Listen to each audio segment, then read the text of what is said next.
Right.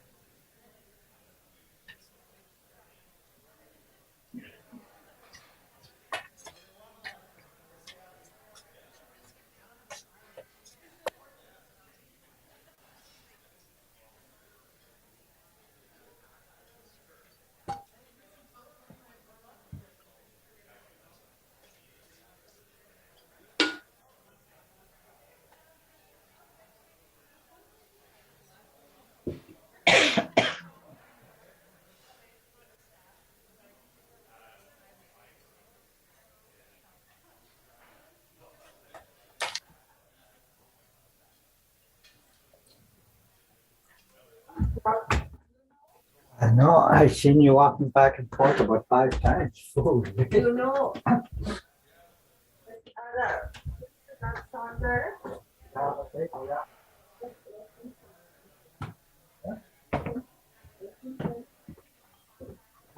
What black one? Huh?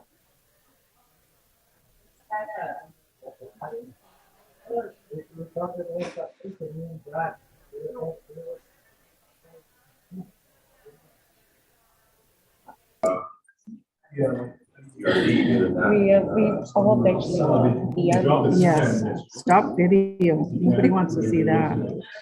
Fine thin hair.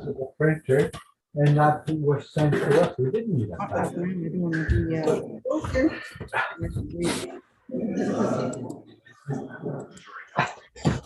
Chief Bruce is on.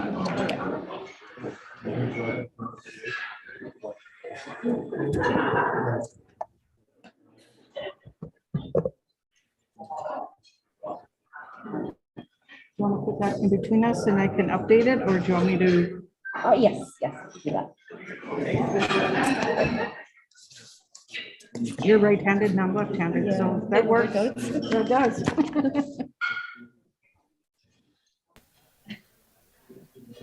Chief Bruce. Thank you.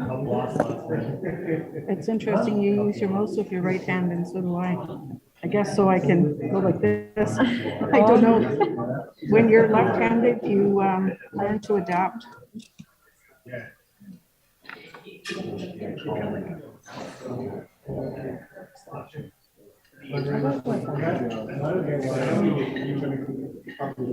I think this is your pen. Is this your pen? It's from the office. Those are nice and dense. Stay here, stay. Okay, thanks. I know we have extra pens.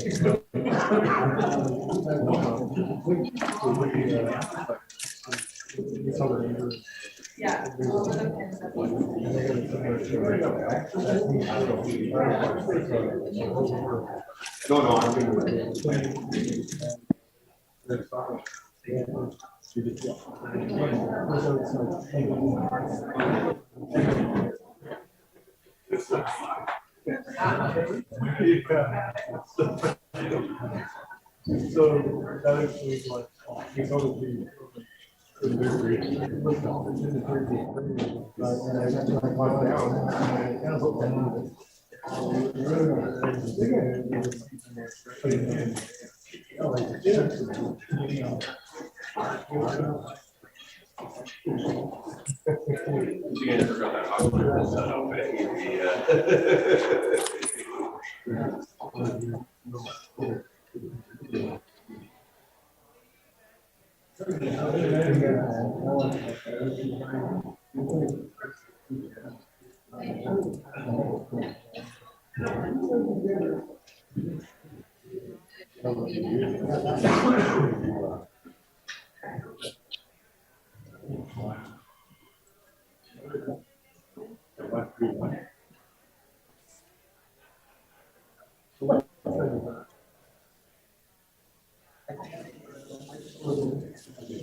No.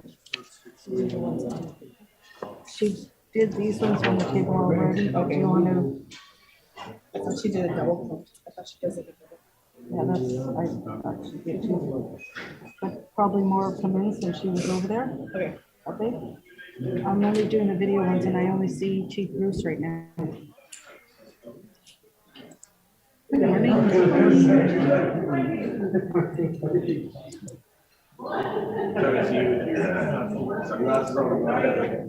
The reflection goes on here.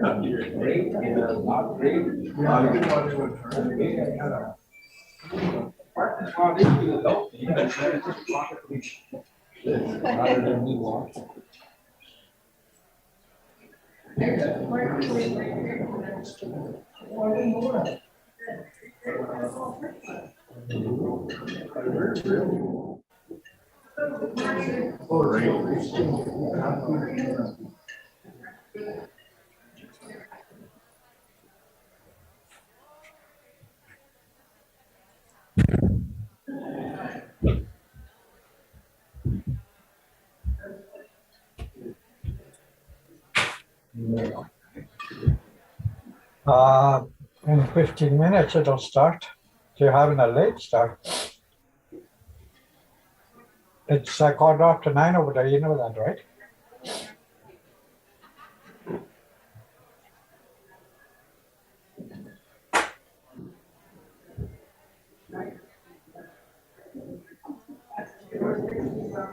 Just gonna make sure all of you are done. Two rooms. Big room.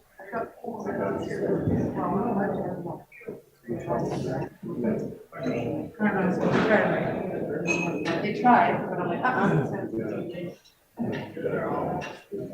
just do morning.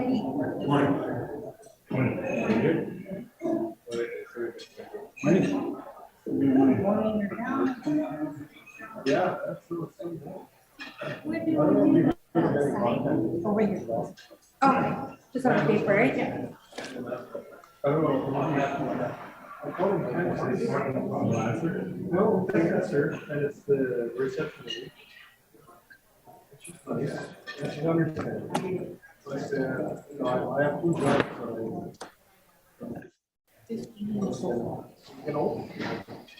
And one online, I don't know who this Gershom Beaver is from the bank.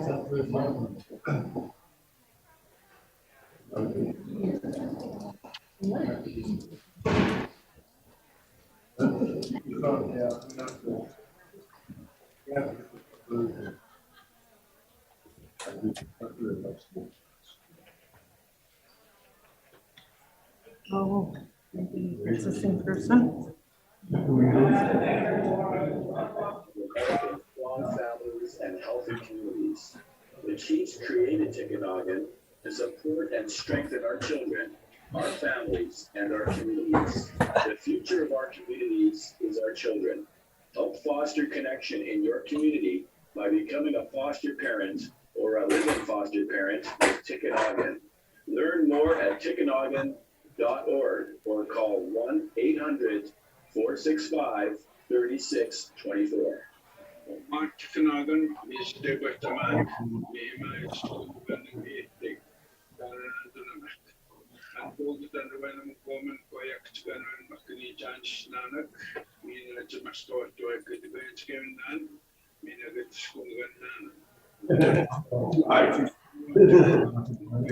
them, Jeez, how I need and matches to my work. It is now a way to go and see. Nata, Hima, to go patient, to go and mouse.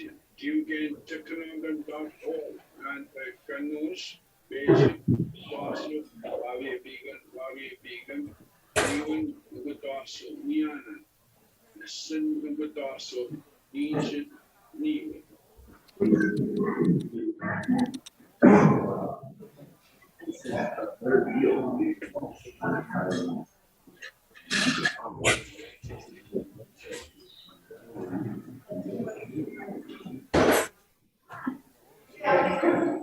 I never see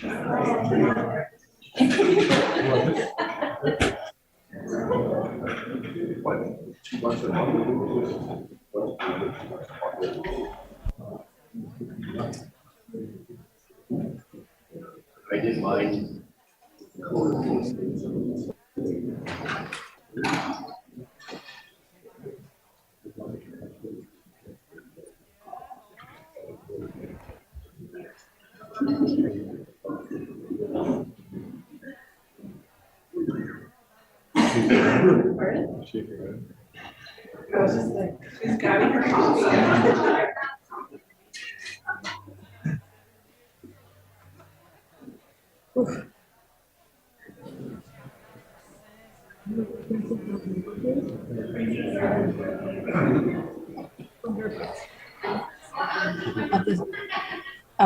Of the North Peak. I can't see the rest. Let's see this.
going to.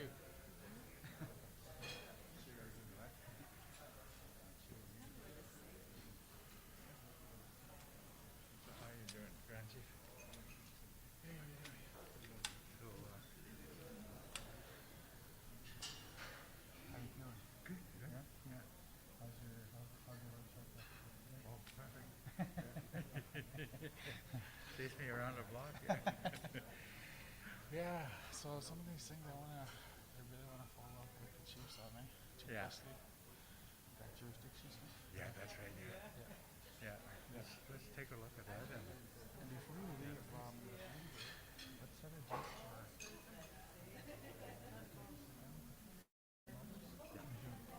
No later. Yeah, before the end of June. Yeah, if you can fit it in June. Sure. Whatever it is. Yeah. It's not to point anyone out.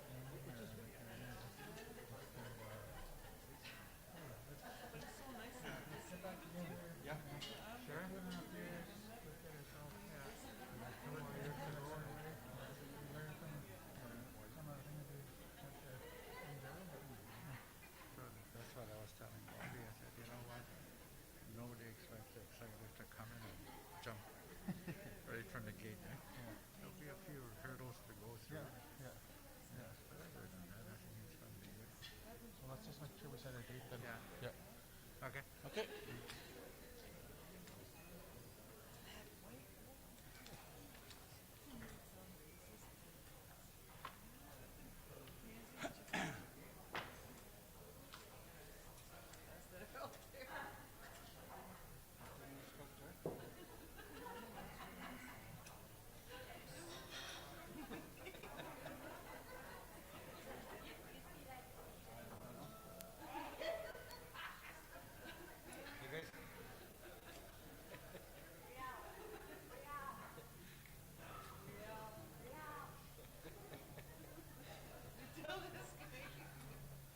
So opening song, and then we'll have the prayer.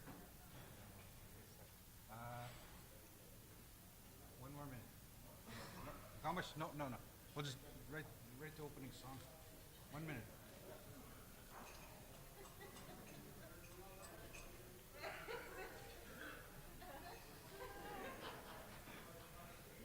So we're good to go, Grand Chief? Yeah. Alrighty.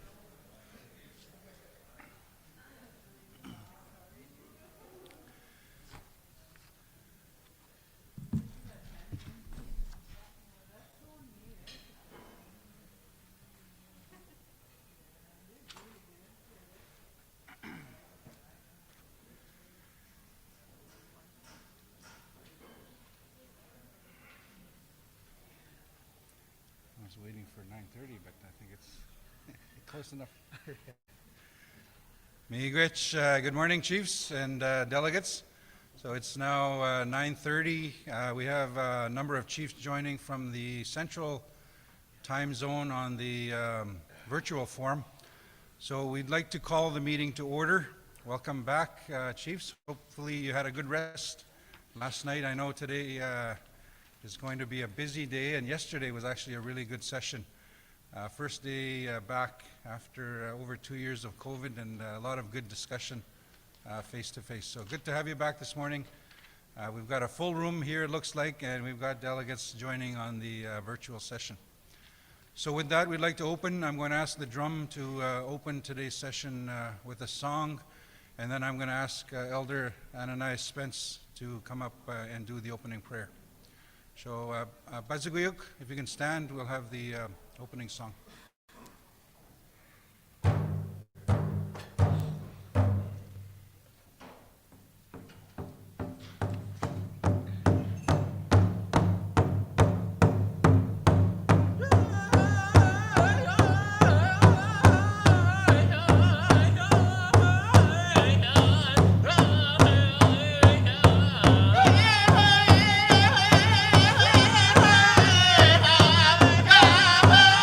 Hey!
Miigwech. So I'd like to call upon our elder Ananias Spence. Miawagega gwejmak jibakanangwe nogum gagjibak.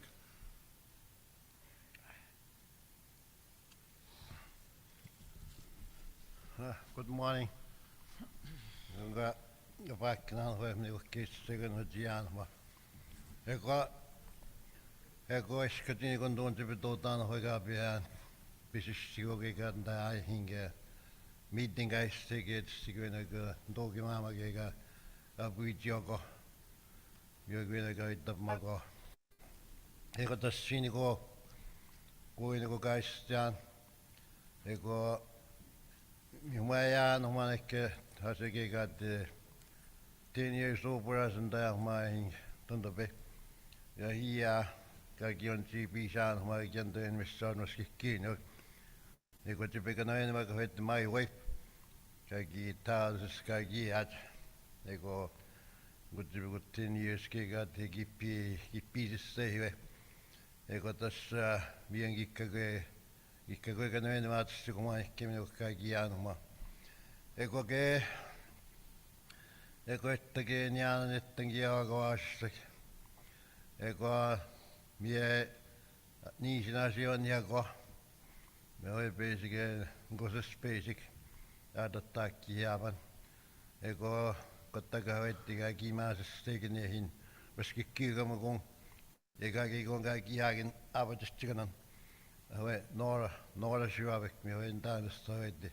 Ik is koyapen. Kan ik gewoon arbeidstikken en jas doen hier. Kijk je Jesus zit hier. Wie wij gaat dat niet gaat dicht kom misschien hier.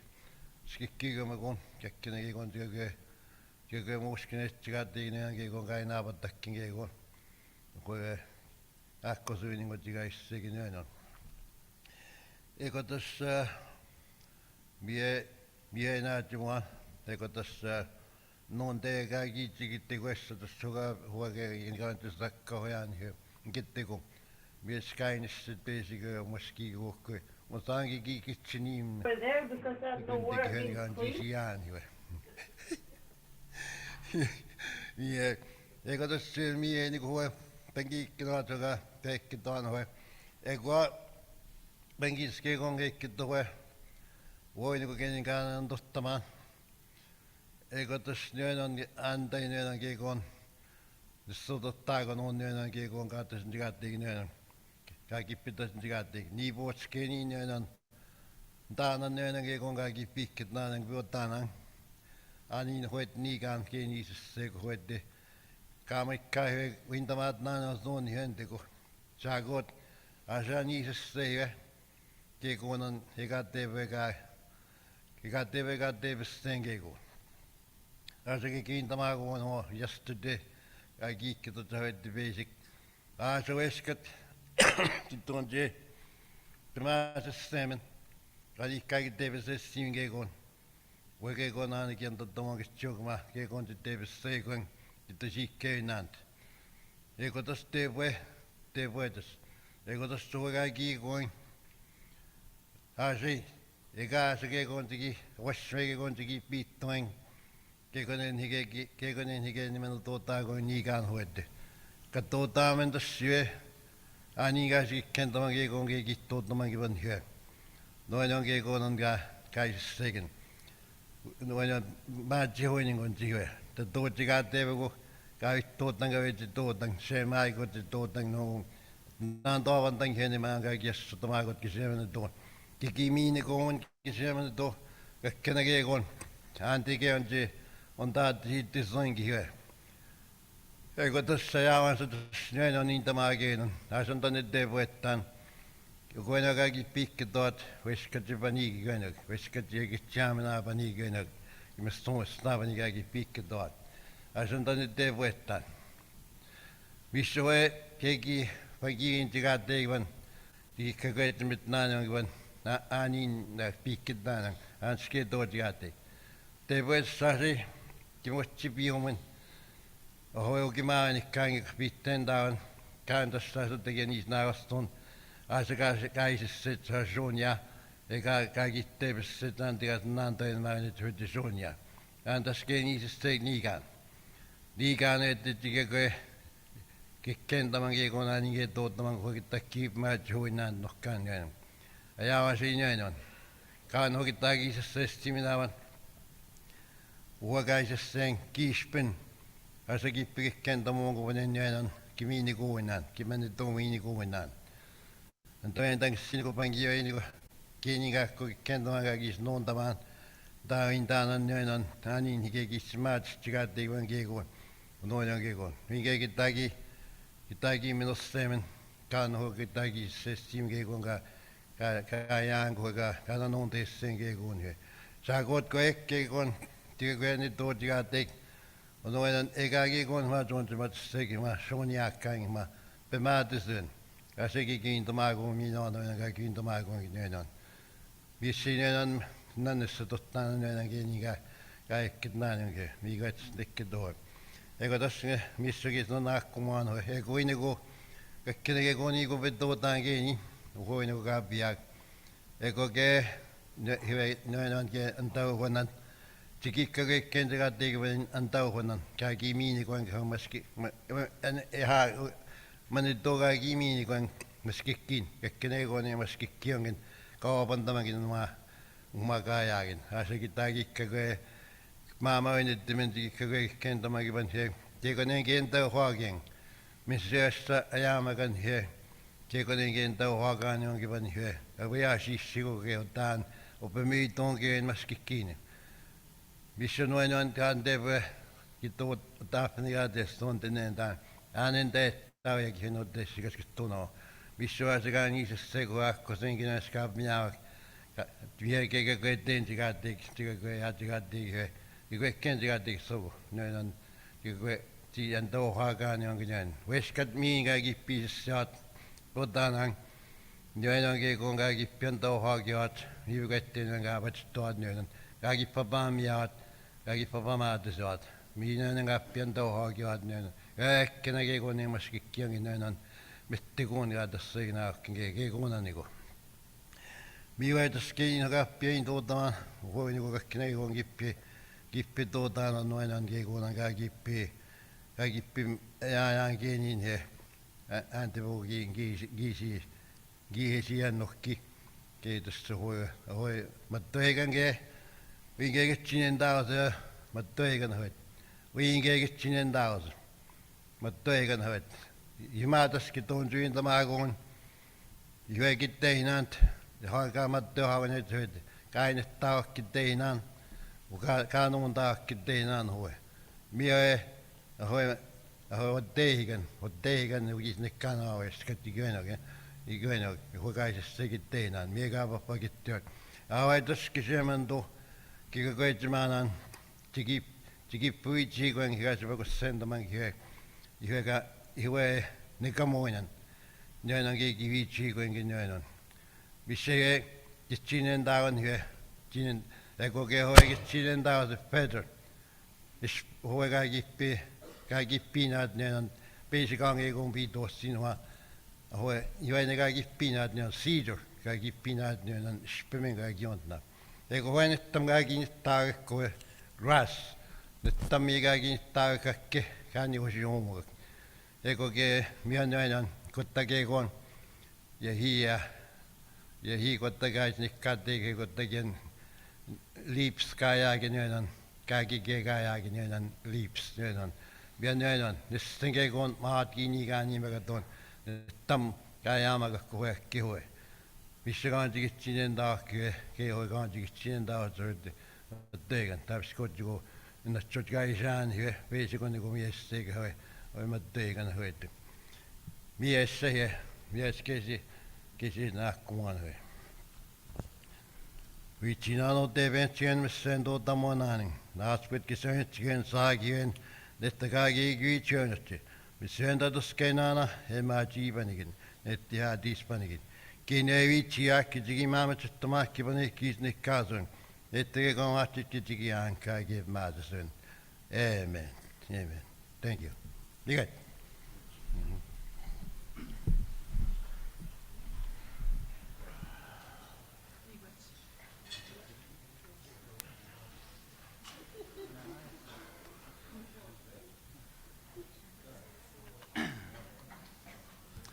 Miigwech, thank you to the elder, thank you to the drum, Miigwech for opening, and the elder Ananias for some of his opening comments, reflections. I know we didn't have I don't think we had the translator going for the elder's comments. Ananias is from Webekwe. He had some very powerful words and I'll say reflections as part of his opening. And I can't do it justice to translate, but I wanted to touch on a few of the things that the elder just spoke of. He was listening very carefully yesterday at the discussions, and he commented on a little bit, specifically dealing with health and the health challenges that we have as First Nations people in our communities and also in the urban areas. He talked about the fact that he's been in Thunder Bay for almost 10 years. Originally, he had come out. His wife needed medical care. She has since passed on. He needs the medical care, and that medical care is not available at home, in his home community. He talked about his children that have passed on. He made reference to his daughter who passed away at home in Webekwe, all because there wasn't any filled oxygen tanks in the community. And had she been anywhere else in Canada, she would have survived. So he talks about that need that we have. But he also talks about the fact that we always had that. We always had that ability to take care of each other. He gave some examples that we had that God-given right to be able to take care of ourselves, that inherent right, that inherent authority, and we were able to take care of ourselves. We were provided with everything, and we had that, and we have to go back to that. And he talks about the fact that we really struggle, and a lot of the issues that were talked about yesterday is our lack of resources. We don't have the resources to do the things that we need to do. And he said, we do have the resources. We do have the riches. We do have that ability to take care of ourselves. We were given everything. And it's a matter of going back to that. And he touched on that. And I'm not doing justice to translate what he said. But he also talked about the opening. He acknowledged the drum. He acknowledged the beat of the drum, that it is like your heartbeat. And the songs that are rendered, that those are our prayers and those are our ambitions, our requests to the Creator. He talked about the eagle feather that he was holding. He talked about the sweetgrass and cedar that we were given as a people, and that we have those things with us. We have those abilities to stand up and be strong. So I'm trying to paraphrase.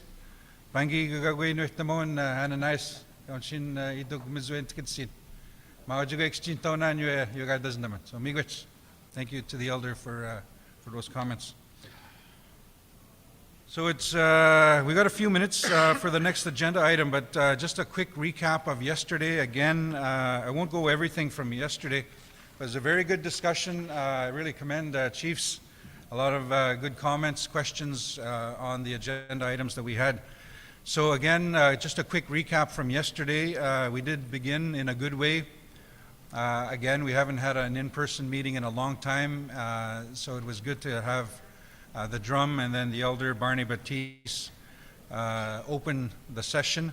It was good to have Fort William First Nation Chief Peter Collins. We had the Nan Elders Council, Dave Fletcher, make some comments on behalf of the Elders Council. There was an acknowledgement that we don't have with us a number of elders that have been here, that used to join us in person. I know very recently there was it was mentioned Greg Kustajan, who was always here with us and provided very thoughtful advice, has passed away very recently, and he's no longer with us, so we think about the elder. Of course, we had the presentations from the Youth Council, the Women's Council, and it's always good to have everybody involved with the opening. Procedural resolutions we had, the adopting the chairperson, adopting the rules. We had the acceptance of the agenda. And then we had Grand Chief Fox do his opening comments. But I believe, I don't believe, just because of the fact that we haven't had an in-person session in a long time, the Grand Chief wanted to invite the executive, our three Deputy Grand Chiefs, and they all had an opportunity to come and address the Assembly. I know we've had the virtual sessions, but this is their first time since the election of the new executive last summer. So we had that opportunity yesterday morning. I wouldn't do it justice to summarize everything that was said. It'll take me all day, but very good comments. We also had the National Chief, Roseanne Archibald, was here. It was good to have her presentation. Some really good information that came out. We also have Ontario Regional Chief Glenn Hare, who is still here. Thank you very much, Miigwech. I believe Regional Chief will be here with us all day. So we had his address. We had in the afternoon, the health transformation update. Deputy Grand Chief Linklater sort of talked about a little bit of background and discussion on health transformation. There is a package in your kits as well that gets deeper into what's happening and a little bit of the history. We had the address with MKO Grand Chief Garrison Setti was here yesterday. Again, very powerful presentation. A lot of information that was up on the slide deck. And I'm not sure if that is in your kits, but I think that probably would be available. But again, really good information. He talked about standing strong, talked about working with NAN as part of transformative change, that our communities face similar challenges in northern Manitoba as we have in northern Ontario, working with remoteness, and it's time that we demand change. The system should be made by our people, for our people, and we need action and results. So that was the takeaway point from that presentation.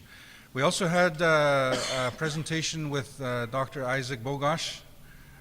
Just did a quick update, but I think what the executive wanted was to have him come and make a presentation for all the hard work that he's actually worked with the NAN Chiefs, has been involved in the regular virtual forums and provided a lot of information to the communities to deal with COVID, and it was beneficial. So miigwech for that and the presentation that was had. In the afternoon, we also had the Canadian Human Rights Tribunal update. Deputy Grand Chief Bobby Narcisse presented that. A lot of good information. Again, I think there is information in your kits. Some good questions. We had the reclamation and healing with Deputy Grand Chief Anna Bediaj Nibiniscum and Director Rachel Kakigamak. Again, it was explained it's the former IRS, Indian Residential School Program, which is now being called Reclamation and Healing Department within NAN. If there was any question on what does that mean, reclamation, some discussion on the fact that we don't like to use the term residential schools because they were not schools. Ultimately, they were not schools. So a very good presentation. We had some of the steering committee, I guess I'll call them, some of the elders that are part of the work that's happening. We had them up to address the Assembly. And then to end the day, the NAPS agreement update. It was the funding agreement 2022 to 2025. We had NAPS Board Chair Mike Matat and NAPS Chief of Police Roland Morrison for that presentation. It was a really good discussion, a lot of questions, and we went into about an hour over, but I think it was good. We haven't had a chance again to sit like this and address some of the issues that needed to be addressed. So with that, that's a quick recap of yesterday. We're going to move right along to the 10 o'clock agenda item. I'm just going to make sure Luke is here. Oh, there he is. Okay. So the agenda item is the treaty relationship MOU. That's going to be led by Grand Chief Derek Fox. As well, we're going to ask Luke Hunter, the Director of Governance, Treaty Implementation, to come up and make the presentation.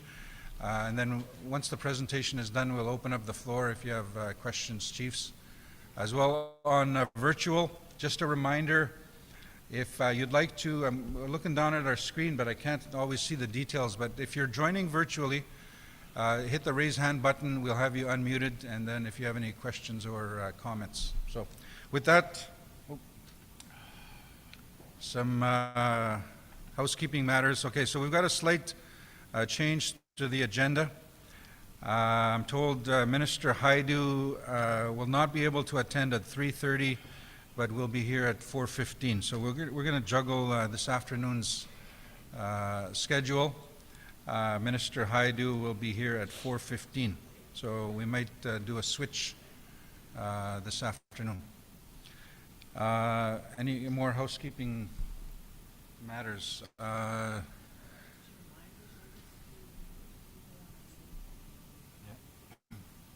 So again, virtual forum, we've got people monitoring. We can't necessarily see when you raise your hand virtually, but we will get technical support.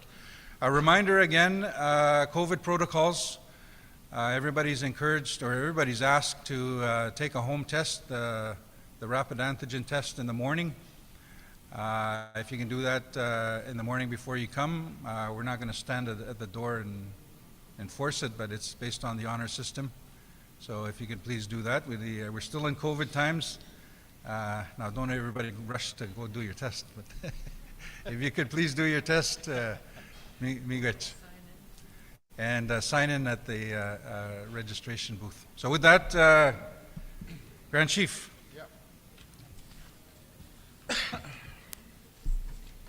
Thank you, Adam. Thank you, Ananias, for the prayer. The drum, I want to acknowledge the drum. Chiefs, for the good dialogue yesterday. As you know, we been our first time in 2 years, and I had a good half-an-hour speech written out for my opening remarks, and felt it in my heart that our deputies wanted to relay some of what they've been working on, and I know they did a great job of updating you on what's been going on within the executive, within Nishnawbe Aski Nation, the organization, and the nation. Some of the things that I really wanted to talk about to this date, we were hoping, a part of our executive plan was to get to the communities, which didn't happen. COVID hit. We had plans to go to many communities, Sandy Lake, Moose Cree. COVID would hit someone within the community or our side.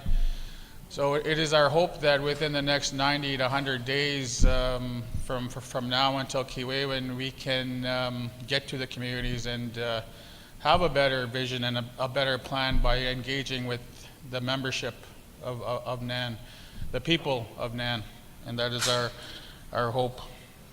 I see Zach Tate. I just want to say hi, Zach. Nice of you to join us. Zach and I did some geese hunting there a few weeks ago, and it's nice to see you, Zach, and the other delegates that have joined us here today. Chief Ray, nice to see you, and I think it's going to be a great day too. I know that some of our elders had mentioned the passing of elders. Greg Kustajan, the family. We had intended to go up to their community for the funeral, but got weathered in Thunder Bay, and you know, he was a great member of NAN for many years, a lot of knowledge, and he'll be sorely missed, but we will do our best to honor his great work that he did with NAN throughout the years and throughout the decades.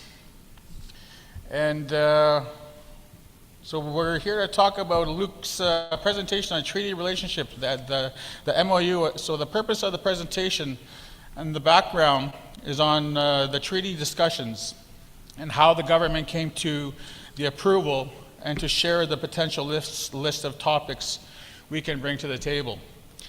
NAN is not a treaty holder, but we do have programs where we have engaged in these discussions, such as education jurisdiction, health transformation is another example of that. Across Canada, there are over 70 tables, and the MOU will set up the process to start these conversations. I'm going to ask Luke and Mike to elaborate and start their presentation. So thank you. You guys.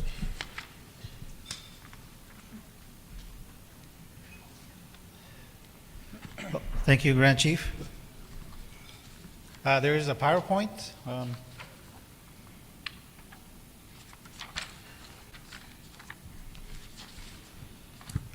Okay, I'm just going to go through a little bit of background on it from where this, I guess, file came from, and also a little bit on the process.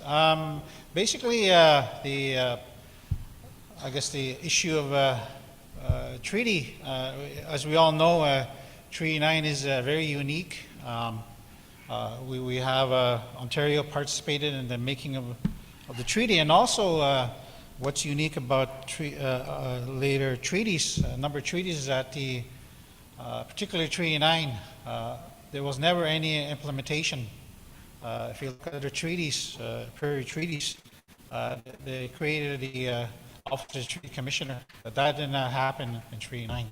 So there was no implementation with regards to the treaty. So in 1999, NAN signed a bilateral protocol. Some of the topics, it did include treaty as part of it, but education and governance was made a priority, even though there were other six subject areas. Out of that, it grew from in 2003, Canada agreed to talk about treaty, but it was more of a treaty, it was called Treaty Discussion Forum. It didn't really, it didn't have a really mandate, no MC, memorandum of cabinet mandate. That's what you need in order to have substantial discussions is an MC. It wasn't a structured process. They undertook research and commemorative activities. That's all it did. But it did a lot of work in terms of the research, and we have a lot of background information on treaty number 9. And also recently, in 2019, Canada undertook another comprehensive Treaty 9 report study. So that is going to be available shortly. It's a very comprehensive report. It hasn't been released publicly yet, but it will be released shortly. So in 2014, NAN Chiefs passed a resolution 1404 entitled Treaty Implementation, and out of that resolution, they wanted to explore a process to reconcile the treaties. And also Resolution 1438 to set up treaty tables with our treaty partners. So Ben was heading the file originally. So he did a lot of, he did presentation on concept of how that's going to look like, and also the concept of treaty tables. So that background information is available. So it wasn't until 2015 when Liberals won the majority government, and that their mandate, their priority was promise of change. So in that change included First Nations. So that was a commitment made by the Liberal government. So in 2016, they announced a new approach that would be more collaborative and constructive dialogue with our First Nations partnerships, and also to co-develop any initiatives or policies impacting First Nations. In 2019, they introduced a new policy called RST, Recognition of Rights, Indigenous Self-Determination. Before, we all know before that, they had a policy called Inherent Rights Policy that was introduced in 1995. That Inherent Rights Policy, the gathering strength was a funding mechanism to address those issues under Inherent Rights Policy. If you want to negotiate anything under that process, education was part of that, and governance under the funding under gathering strength. So there was a lot of money in the gathering strength, but the gathering strength was eliminated in 2010, I believe, or 12, because of the Harper gutting the programs. So now fast forward to next slide. So in 2017, after they announced the new approach, we approached CERNAC with the concept of a new treaty dialogue mechanism or treaty table based on the resolution 2014. So between 2014 and 19, we held discussions with senior officials to explore potential options. And Ben presented various, Canada has very elaborate process. As we all know that Canada is very, their structured process. So there's a federal officials group that made up of a senior deputy ministers and assistant deputy ministers. And they're the ones that decide on to recommend on certain matters for ministerial decision. So we did a presentation with that group and also with the CERNAC policy central team. So from there, it took 2 years. Initially, Canada was reluctant to entertain the concept of a treaty table. And finally, in 2019, they agreed to entertain that concept. And that's when we started to formulate that MOU. And in Februry, just before COVID, 2020, they finally agreed to the MOU, subject to FOG or their senior policy unit. But unfortunately, due to COVID, we weren't able to present the draft MOU to the leadership, because what that resolution 14 said was that we would come back to the leadership and present what we're presenting right now is the draft MOU. It's a bilateral table with Canada. What the MOU does is it basically establishes a bilateral process, establishing a treaty table. So there is a list of topics. The MOU is not a renegotiating a treaty or anything like that. So the courts has made it clear that treaties are sui generis, that they're unique. Instead, uniqueness that requires that special treaty interpretation of those principles that the courts have established over the years. There's about 9 or 11 treaty interpretation principles.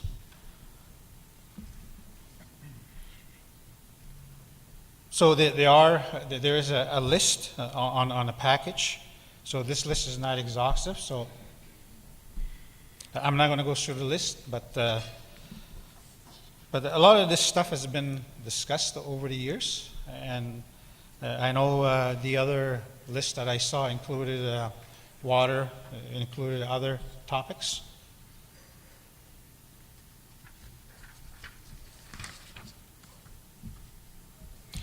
Like I said, the list is not can be adjusted, and And additional matters can also be brought to the table at the request of any, I guess, if there's any non-affiliated, any other regional process or sub-regional process that's happening, then they can ask to add any subject matters. So priorities will be determined by the NAN leadership.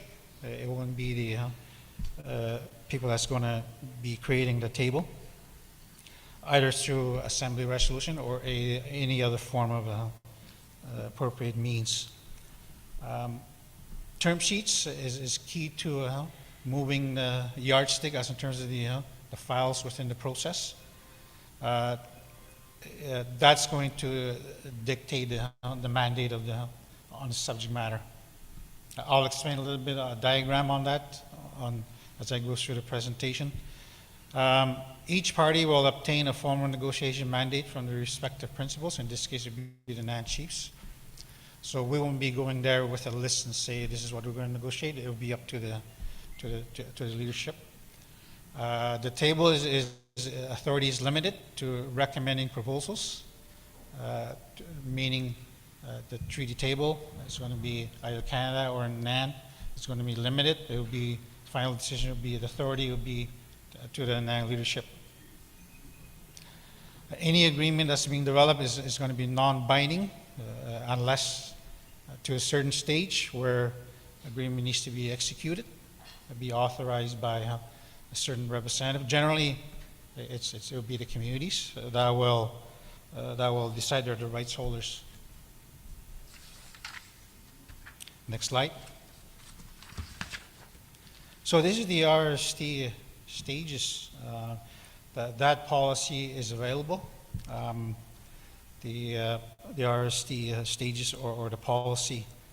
Generally, it requires a preliminary stage. It requires an MOU or any other type of agreement or framework.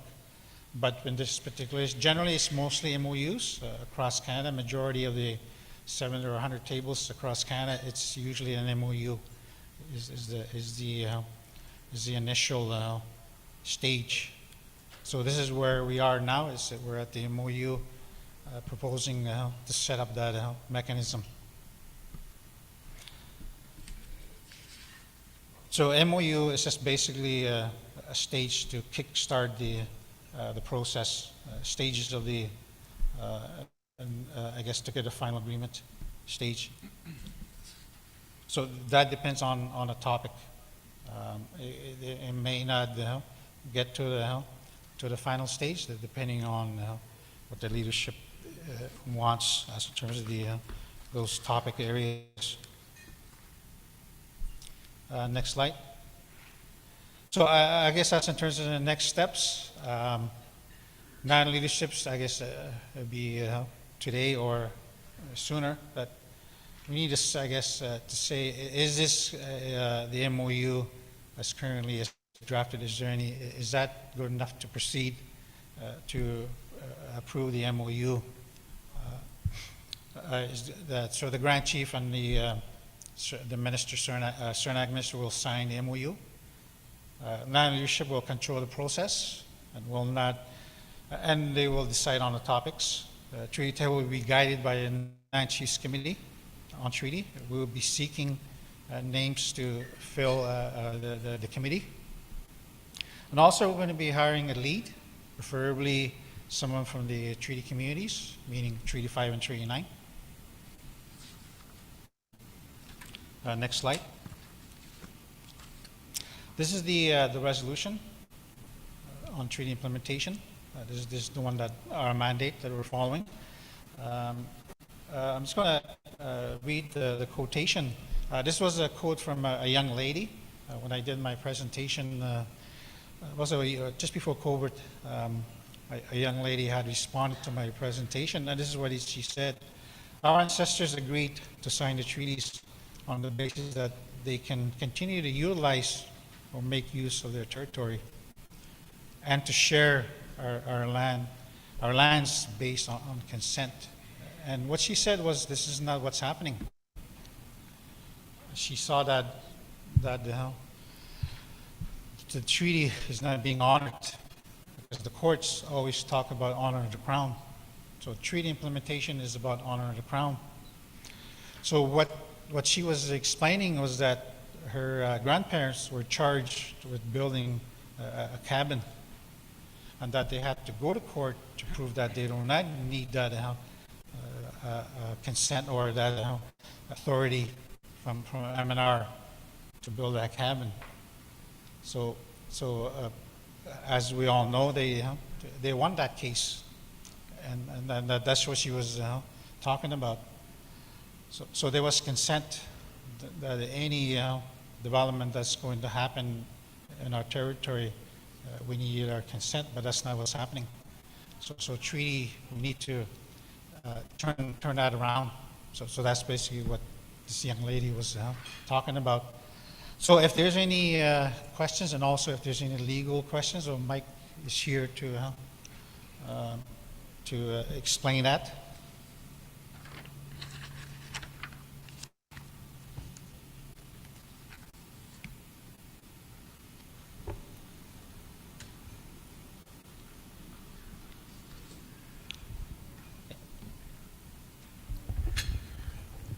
Good morning. Good morning, chiefs and delegates and guests this morning. I just want to thank you, Luke, for that presentation that you've done. I know that there's been a lot of work done by NAN in relation to treaties.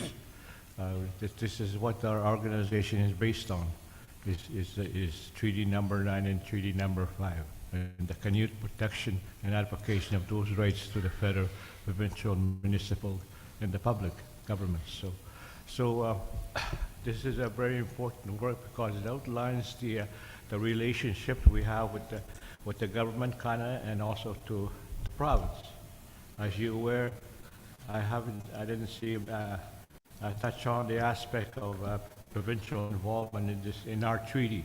Our treaty is unique. The province went ahead and signed it, agreeing to the terms and conditions of the treaty. So that's, I don't know what position that we are taking, but we always had a position in relation to that the province has a treaty obligation, to our people. They have the fiduciary duty, to look after the best interest in relation to this agreement that we signed with the settler governments when they came into the Queen of England. So how we approach is very important, but this treaty was between the people of Nishnawbe Aski Nation. The leadership was that signed our treaty with the leadership of that time. So this arrangement belongs to them, and they need to be fully involved at the community level in relation to how we start to approach implementation and recognition of our treaty in the Aboriginal rights. And we've been pushing this forward for many, many years. So I think, we have to address, the provincial relationship in relation to this MOU. I haven't seen the MOU, so I can't really comment in relation to what the approach is in relation to the development of this MOU. So we at the Windigo First Nation Council, we submitted also a proposal to that policy department they're talking about, the relations and treaty relationship, we all submitted that also, but I think we should be able to try and collaborate and cooperate amongst each other, like our First Nations, in their discussions. We want to have a community-based discussion forums in our communities in relation to our treaties as it relates to those areas that the province is infringing their laws on us. So I would request that we get a copy of this MOU so we can look at it in relation to the submission that we have endured. And also in the treaty, in the Chiefs Committee,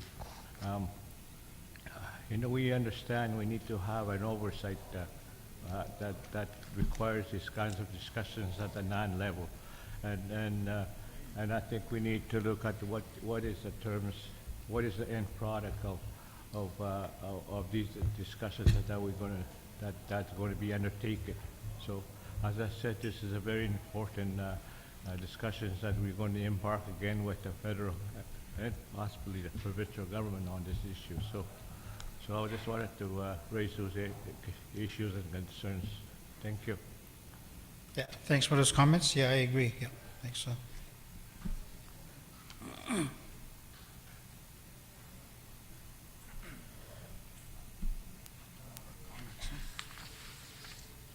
more to the presentation or just? Was open, yeah. Go ahead. Thank you, Mr. Chair. Jason Batiste, proxy, Chapel Ojibwe First Nation. Just on the MOU, and Luke, I don't know how far you've got, or if this is just sort of a preliminary draft of what you're presenting in in the packages today. But I would just note that there's sort of on the subject matters that you're considering for the treaty table. It's sort of a soup to nuts negotiation on things that are prioritized by the treaty table, and that's fine. But I think we have to put some deep thought into how that table is governed. In the document, you say select communities, select chiefs, led by a NAN staff person. And as my colleague Frank McKay was describing, I think we need to get a little deeper than that. If you're going to talk about people's rights under lands and resources, revenue sharing, annuities, duty to consult, governance, administration of justice, et cetera, et cetera, et cetera, I don't know that you can do that at a committee level on behalf of 49 communities who have a vested interest in that discussion. You really do, and we really do, if we're going to do something like this. And I agree that it's time to take up the issue, but I think we better have a deep consultative process in place before we do any of this stuff, because it's going to be a bit of a political nightmare for our NAN leadership if people start to not understand or get left behind or don't follow how their rights got wrapped up into something they didn't know about. So just a fleshed out process, I suppose, to make sure that there's an inclusive way communities have direct input into this thing. It can't be any other way. Yeah, I agree. Yeah, I think that that has already been fleshed out a little bit, but I know the Chiefs Committee talks about selecting. There is already terms of reference on that was been completed in 2014 and presented to the leadership. It had representations from the three treaties, Treaty 5, two chiefs from reps from Treaty 5 and 2 from Treaty 9 and 2 from Adhesion, and also two elders from each of those treaties. So there is a process. I understand that, yeah, it does say staff there, but that's why we're recommending that lead. That lead will be from the community. Whoever's going to be that lead is going to act as and also the concept of treaty tables under the MOU. It talks about setting up community treaty tables. That's for the grassroots to get that messaging, and also anything to do with treaty has from the grassroots. So that's why there's that commitment from the Canada that they will fund community treaty tables. Yes, so I agree that there has to be an oversight, political oversight, and we agree that I think that would be part of the job of the Chiefs Committee. They would propose those what Frank and you are raising. Those are very good recommendations, and we would make sure that the Chiefs Committee will provide that at the Chiefs Assembly, hopefully by Q1, probably the next meeting, so we can look at that then. Jason, is that? Okay. Floor is still open. If there's any questions, I'm going to look to the screen virtually. If you have any questions, just hit the raise hand button. But the floor is still open. If there's any comments or questions with the presentation, there is opportunity.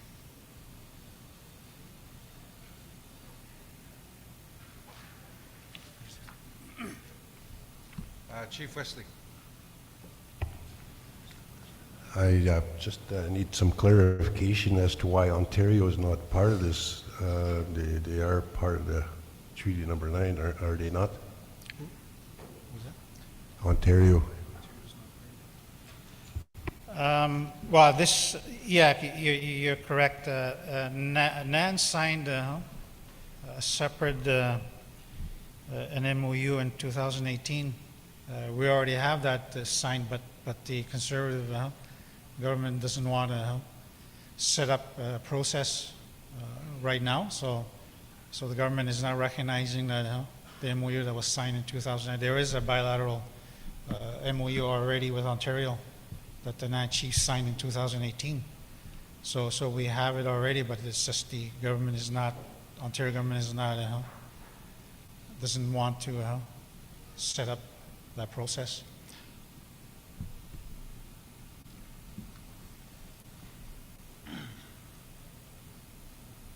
Again, floor is open. Chiefs, if you have any questions or comments on the presentation. There is a briefing note in your packages. I don't think the PowerPoint is in there. I don't know if that's available or is It's that available, yeah. Okay. So the PowerPoint is available. If you would like a copy, that can be made available. Did I see a hand go up somewhere? Questions are done. I was going to make a comment. Okay. Okay, Chief, go ahead. Is that going to be passed around, or do you have to go get it yourself?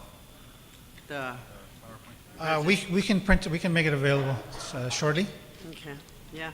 You know, when we talk about treaties, it's a very heavy topic that we ourselves know that it has been fulfilled, our treaties. Why is that? Why are we still fighting for what is rightfully should have been ours? Now, these are our lands. You know, the treaties were signed, you know, when yet First Nations are not recognized. You know, we get walked all over.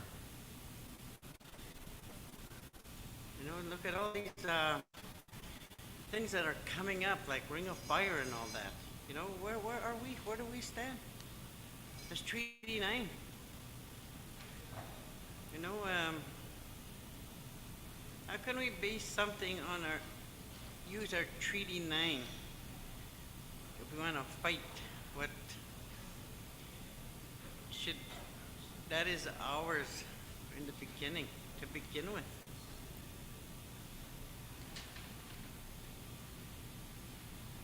Now all these things move forward, these projects and whatnot, and yet we're not even consulted. There's no consultation whatsoever. They just go ahead and do what they want to do. And sometimes First Nations say, "Well, where's the treaty that was signed? What's the treaty for?" You know, even right now, even basic needs like our housing, health care and all that, that's not even, we're still struggling. We don't even have adequate housing or health care or anything like that. Oh, I gotta get closer. You know, stuff like that. We all know that here, sitting here. And we struggle with that even today, to this day. It's 2022. You know, we shouldn't be struggling like this, you know, shortage of housing, and that's how maybe that's why we struggle. You know, we can't even accommodate our own First Nation people. You know, all with this overcrowding and all that. You know, even our healthcare system. You know, we can't meet the needs. We can't meet their people's needs. And now this is a huge topic. You know, it's just something that we really need to work on and you know, go back to the treaties that were signed back then. You know, even I can't even think of something to be accepted with an X. What's an X? Anybody can sign an X. You know, where those our ancestors that did that X? You know, at that time when the treaty was done, when they went around with that thing, you know, people didn't even understand what was going on. You know, they just showed them things and they were happy. What they thought that they were going to get in return for their lands. You know, this is something that I think it needs to be revisited, and we need to fight for that. We have to go back. I can't believe that treaty was done, the signing of that thing was done, what was it, 10, 14 days travel? I don't think so. You know, they just did something on that thing, and that's it. They said, here it is. You know, they signed it. They signed the treaty. You know, it's a big country, big waters that they traveled to get these signatures. I just can't see that when I think back how it was back then. You know, how did they communicate? You know, they didn't even know how to talk, even understand English.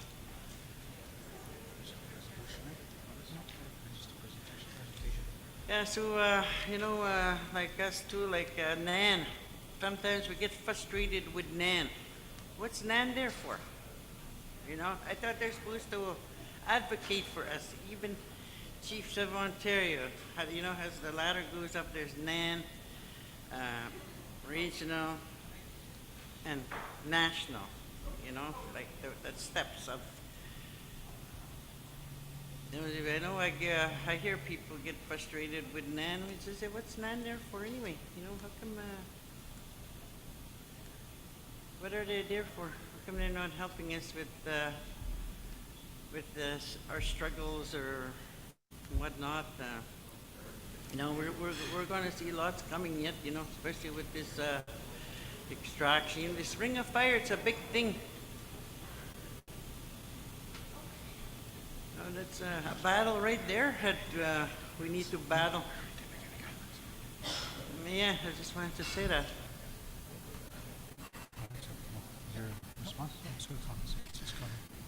Miigwech, thank you very much, Chief Toledo, Airland First Nation.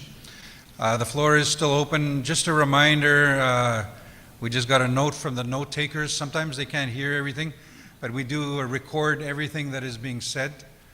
So just a reminder, when you speak, introduce yourself for the record, your First Nation, and if you can get up close to the mic so that we can get every detail of your comments. So, miigwech for that. Thank you again, Chief Toledo, for the comments on treaty implementation. Again, the agenda item is the treaty relationship MOU. The floor is still open.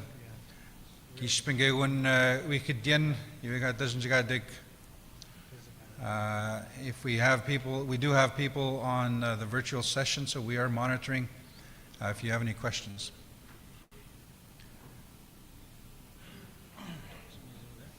Okay, sorry, over here. Brenda Fox, Women's Council. Hello, good morning.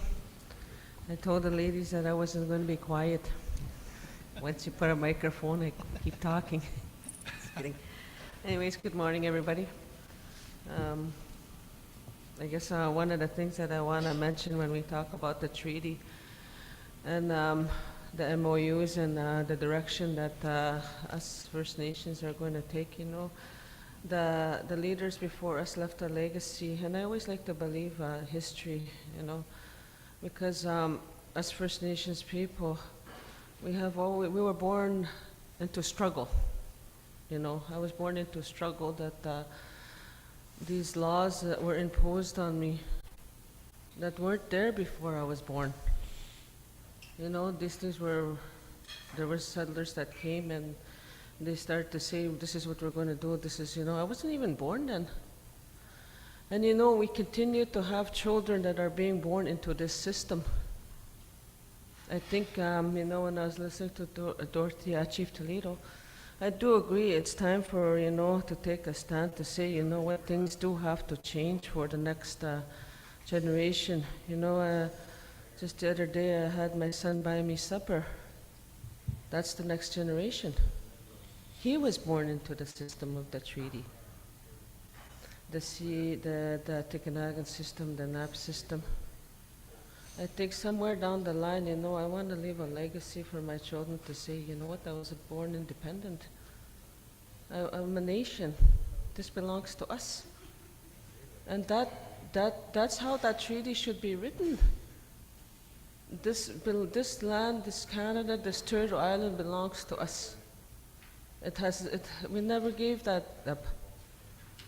And I think, when we say, oh, we're going to do this, we're going to do that, I think, we've been saying that, I don't know how many years, I don't know how many leaders behind me have said that. But, there's a fight in me that I still have, that I want to make sure that I don't lose any more young people.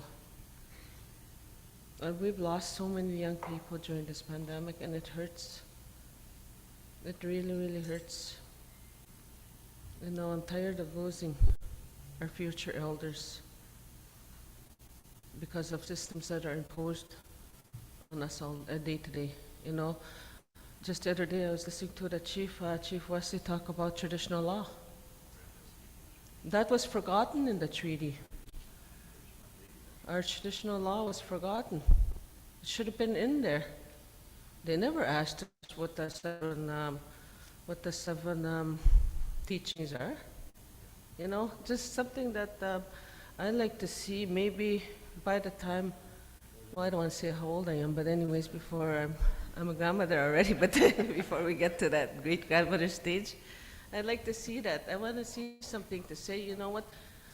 These are our rights, and we're willing to fight for them, because we will not let our children die anymore because of systems that we have to follow. Miigwech.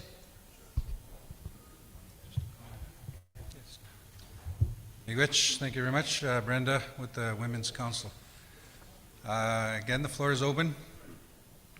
I don't see any hands going up. I'm going to allow an extra minute here for virtual, but I don't see any hands going up there either. Okay, thank you. Chief Wagushik. So with regards to this treaty, how soon do you expect to have a lead in place? I guess as soon as we can find one. So. And what's your process going to be in looking for a lead? It's a good question, so I'll leave that to the to the. Well, can somebody answer it, please? Is that? Derek, maybe you?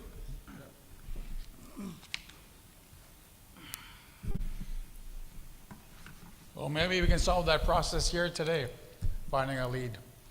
We don't currently have one, a person leading this. I think that, this is a huge, huge thing when you're talking about treaties here. It is. And it's huge. It's so big. I mean, we're working at grassroots level right now on our own laws. And how does that tie into all of this? The treaty has to be seriously taken into consideration when we're doing that. And you need to be aware of what we're doing at the First Nation level if you're going to advocate on our behalf, right? So if you're going to choose a lead, make sure that the First Nations are consulted properly, right? So that we can engage in this process. The chiefs can engage. This is our change. This is change, right? This is change, and we need to be part of that. We need to be comfortable with that. So, this is huge, and it goes back a long ways. When I look around here, I see Frank McKay. I see David Fletcher over there. These are the individuals I like to hear when they're talking about treaty, because they go back a long way with Treaty Number 9. If you could call upon David Fletcher maybe to say a few words on Treaty Number 9 on this topic, I'd like to hear it. If everybody agrees, doesn't mind. Of course, it's your assembly. Okay, Yes, I'd like to hear from him on this. But again, if you're going to select a lead, okay, make sure that that lead does consult with us and we're engaged in this process. Yeah. I'm going to make reference to the health transformation. I actually expected more of an update yesterday. However, it is what, you know, we got what we got, but we did get involved in that health transformation process last year. So I was expecting a more detailed update. I was actually expecting Ovid Mecredy maybe, or Charles Fox to come and update us a little bit more, because I know that Charles was selected as a lead in terms of speaking with the federal government. So I was kind of expecting that. However, I'll just mention it. But if I could hear from David Fletcher, I'd appreciate that. Miigwech. Yep. So David, I'm going to call you up if you want, if the assembly is calling for you. Just some quick comments. Yeah, Charles Fox is my father, as you know, and I don't know if I should be sharing this, but he got COVID. He was supposed to be here yesterday with us as part of this assembly. And yeah, the treaty work. It's I've always believed that as an individual, I have more rights as a treaty holder, as a person, as Derek Fox from Bearskin Lake First Nation, than I do as a NAN employee or Grand Chief. So I tread this very, very carefully, very, very carefully. It's very sacred to me. My Aboriginal treaty rights to hunt and fish, to live on my land, you know, our resources in Bearskin, that's very sacred to me. So I'm very careful with this treaty work, and I respect the rights of our chiefs and our people, and we're going to ensure that we do it carefully and we do it right. And I'm not going to make David stand there any longer. Mr. Fletcher is here to say some words. David.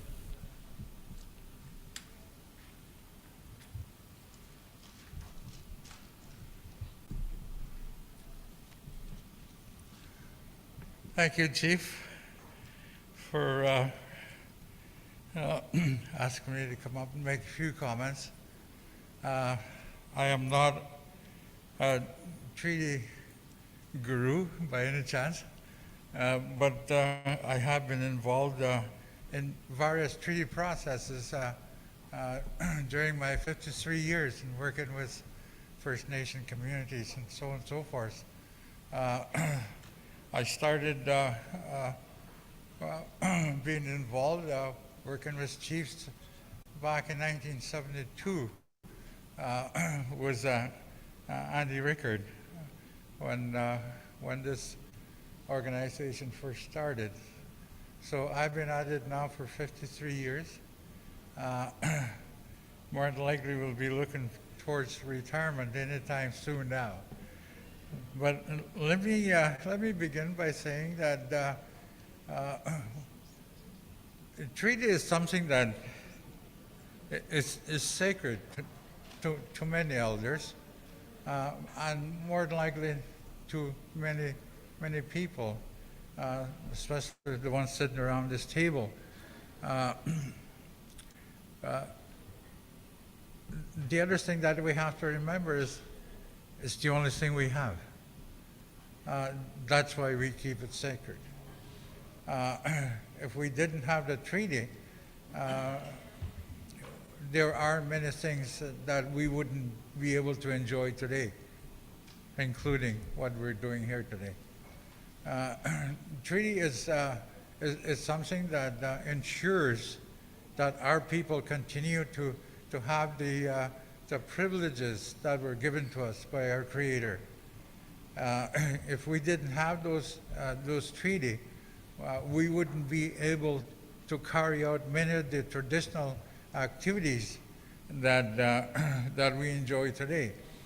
The hunting and fishing, education, health services, and so on and so forth.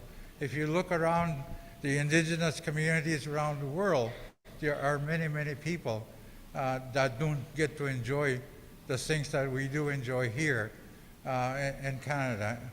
And simply because they don't have the treaty, they haven't gone forward with any treaty processes with their current government in those countries.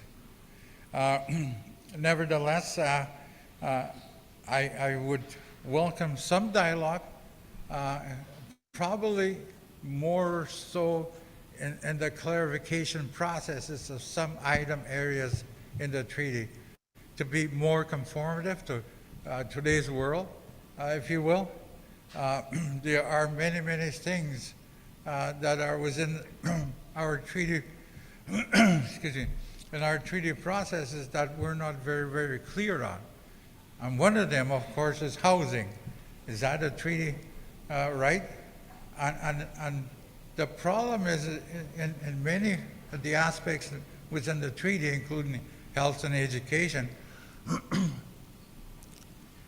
we have a treaty partner per se, or that's Ontario, or do we have a witness that signed an agreement? Perhaps that's what Ontario did.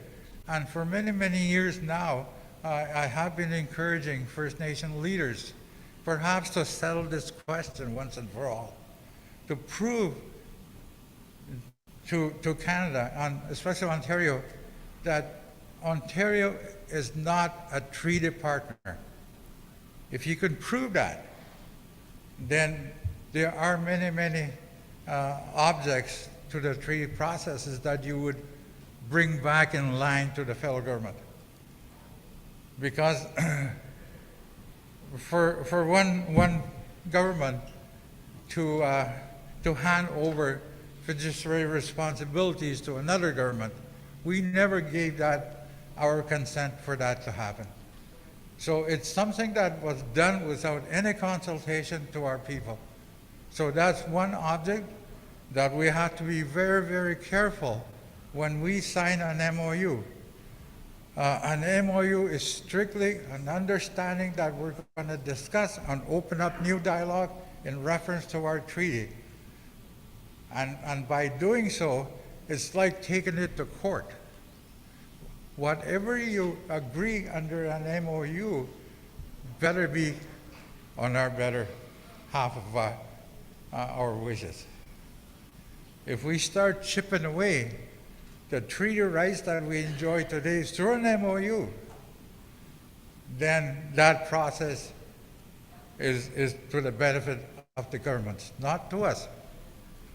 So you're right when you start to question who should lead this, you know? And there needs to be some sort of task force put together, I believe. That's what I would recommend. If we could have a task force made of the leadership around the table and not involve a lawyer in the task force. It has to come from the grassroots of our communities. And that's the only way we're going to make progress in going forward with some kind of an MOU. And I know an MOU is something that is a system that we know today. It's almost like a negotiation process, and it's something that's probably hidden behind an MOU. I know sometimes I like to rant and rave forever, but I think those are the comments I will leave. Thank you, David. You know, I asked for your input not only with your 53 years experience, but because you are an elder, David. And, you know, these are, for me, it's very important to listen to our elders. And these are the elders that represent our political forums. So thank you very much for allowing him to come to speak regarding the treaty. And I do like the idea of a task force. Milach. Thank you very much, Chief Black, Wagushig. I was going to say to the elder Dave Fletcher, I think he thought he was retired. He's now an elder, and that's where the real work begins. He's got a lot to contribute, so thank you for asking Elder Fletcher to come. Miigwech. So some very good dialogue. We did have the presentation on the treaty relationship MOU. Jason. Thanks, Adam. Jason Batiste, proxy, Chapel Ojibwe First Nation. Just following up on Chief Black's questions around job descriptions and hiring. I'm a little confused about where we are in the process right now. Where NAN is in the process.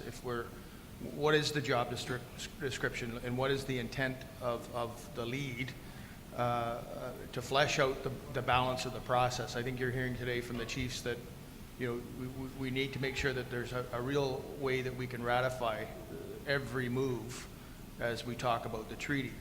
And if the lead is going to build and do, and then how do they come back and what is the process of that? Because I am concerned that this is not necessarily a project, right? This isn't like a program or a project. We're talking about Treaty 9 and legacies that we have to make sure people have onboard opportunities and offboarding opportunities, because I don't think this is something that NAN can do by majority rule, right? You can't just say, well, a majority of the chiefs adopted a resolution, and then you had 4 or 5 communities that said, not so much for me. I like Treaty 9 just the way it is.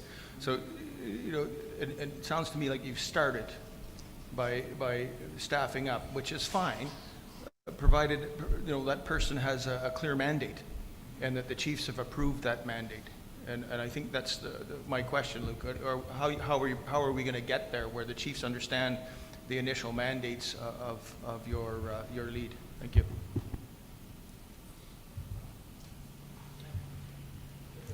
So we're going to ask Mike Sherry to provide some commentary on the question. Yeah, thanks very much. Mike Sherry, thanks for being here. It's been very nice to be here after a couple of years. Yeah, well, I guess the basic answer is it's work to be done. Like all of the things that you said would go into the process. So, and other things that have been said is that consultation, working engagement with the chiefs and other leadership, and then drawing up, a job description, and then and some sort of an RFP process to get names in, and then a selection process. But it would all be work to be done. And then once that lead is in place, then of course there's the Chiefs Committee that's provided for. The MOU, which is in the Chiefs Kit, also provides for capacity building and engagement with the communities, possible treaty tables at the local level, so that will all come into the process. And it's important to emphasize that the draft MOU is basically a procedural platform, sort of a discussion platform. And in terms of selecting the priorities and also reaching any kind of tentative understandings, and even in that case, everything has to go back to the First Nations for approval on a one-by-one basis. There's a section in particular that makes it clear that the First Nations are their treaty right holders and that nothing can occur without their individual consent. But in terms of the specific question, that essentially is work to be done based on the comments your comments and other comments that have been made. So it's just the usual in some ways. It is that job description, and at some point a publication, so to make sure that we get all the candidates that are interested in the process, and then a selection. And that would be, but that's work to be done. That we have not done that technical work yet. Thank you. Frank McKay. Yes, I just wanted to have clarity in relation to what you're seeking here at this forum. As I said before, we have a proposal into the recognition of indigenous rights and recognition of self-determination policy secretariat. So I don't know how this jives with the process that we are doing. And the reason why I need clarity is how, if there's going to be a vote or resolution, how do I vote? Because I don't have the information to, to see how this process we're talking about. I'd like to also request that to further clarify or further discuss this. From my understanding, we have Wally McKay that's worked with us on this project and spoke to the chiefs in presentation before we made a resolution to proceed with the memorandum of understanding with the federal government. If that, can I ask Wally to speak? Yeah, sure. Wally McKay. Comment first. Yeah, comment first. Yeah, just on the, regarding the RST process, as in terms of funding, yeah, that's a separate, like, any First Nation or group of First Nations or can apply to the RST process. So it will not impact this process. If it's a tribal council application, it's not going to, a NAN application is not going to impact. So it's a separate. Okay, thank you. But I'd like to have Wally to provide more clarity. Rich, he's on his way. Thank you, Frank. So there's a request from the floor to have Wally McKay recognized. So I've asked Wally to come up to make his presentation. Thank you very much. It's important for the chiefs to understand the origins of this particular policy that has been established by Canada. You have to relate back to the history. And when we negotiated the Constitution, we wanted to have a treaty on Aboriginal rights, self-government recognized in the Constitution. The premiers went against that, including Prime Minister Trudeau. And instead they came up with existing treaty and Aboriginal rights.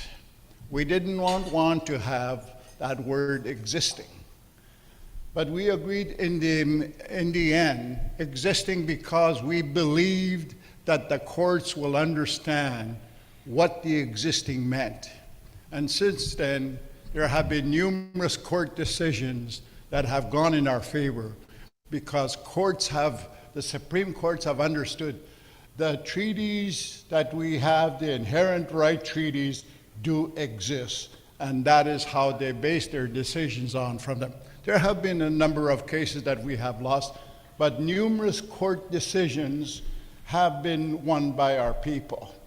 And therefore, because we are winning these court cases, Canada has to come up with some kind of a policy, and they developed this policy called recognition of Indigenous rights and self-determination. When we look at that, we say, oh, they're going to recognize Indigenous rights and Indigenous rights. But there is something added to it, and that is self-determination. Self-determination is about First Nation governance. Okay? When the presentation is made, after we go through the whole exercise, there's going to be a final agreement that's going to be negotiated between NAN with the consent of the chiefs to have that final agreement. And basically, all the rights that we have are going to be recorded in that agreement.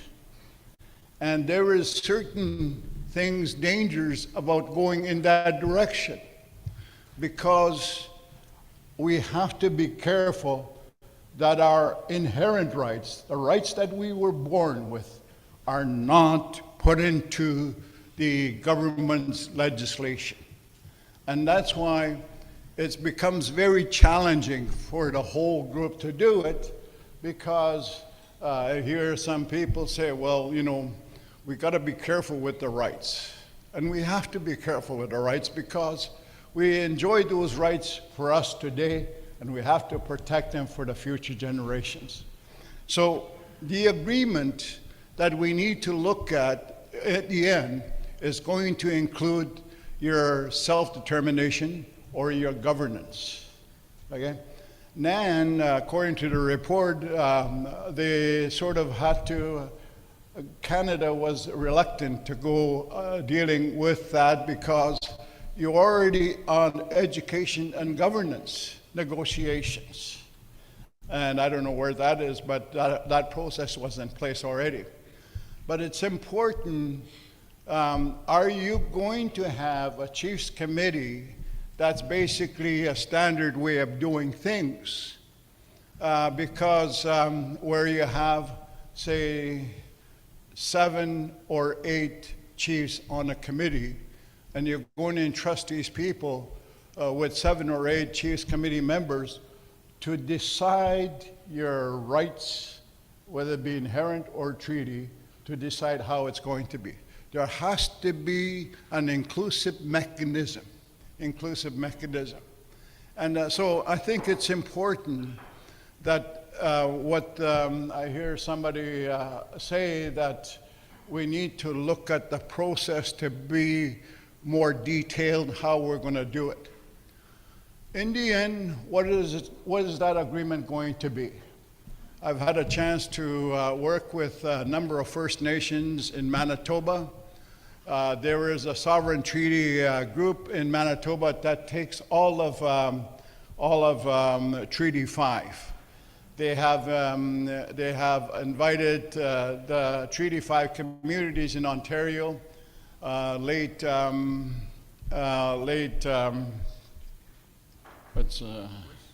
Goyce Kakagamic had a process going in Ontario. I don't know where that is at this particular time in that context. I work with the Island Lake Group on this process, and in the end, in the Island Lake Group, the agreement is that they will sign an agreement, and in the meetings with Manitoba, with the First Nations, the minister has said that with the agreement will end the Indian Act relationship with the First Nations. I have no respect, or I don't want to say to the chiefs, you hang on to the Indian Act. Indian Act has been the curse in our lives. And I think it's important that you control the process, how we go forward, but it's important for the chiefs to understand with this recognition of Indigenous rights and self-determination is really thought through how we're going to do it. I've worked with Wendigo Tribal First Nations Council to frame out how they're going to move forward on that, and that is between the now with Canada and Wendigo at this particular time. So those are the comments I'd like to add to it. I hope it brings some clarity to what you're going to be dealing with. Remember, it's under the policy, and you have to protect that. If you're going to have Indigenous rights into the policy, that you're relinquishing those inherent rights, which are of sovereign nature, into it. So we have to be very careful how we go about it. And I would, I'll be continuing to work with Wendigo on this process to advance it, because you cannot just let the federal government do it their way. We have to have a very strong representation how it's going to be done. In Manitoba, with the communities I had worked on there is a lot of consultation that happens. People are not fully grasping what they're getting into when the tribal council moved in that direction, but now they're really into it, they're moving forward on it. So with that, I hope they provide certain clarity. Thank you. Thank you very much, Wally McKay, for those comments, and Frank for asking Wally to speak. Grand Chief. So I want to thank you for those questions and comments and criticisms there, Chiefs. We have a lot of work ahead of us. We got Kiwiwin, as I said, in 90 days or so. And Jason raised some good issues. It's got to be a process that the lead is someone who deserves to be the lead, who should be the lead. It should be a group of people that should be there.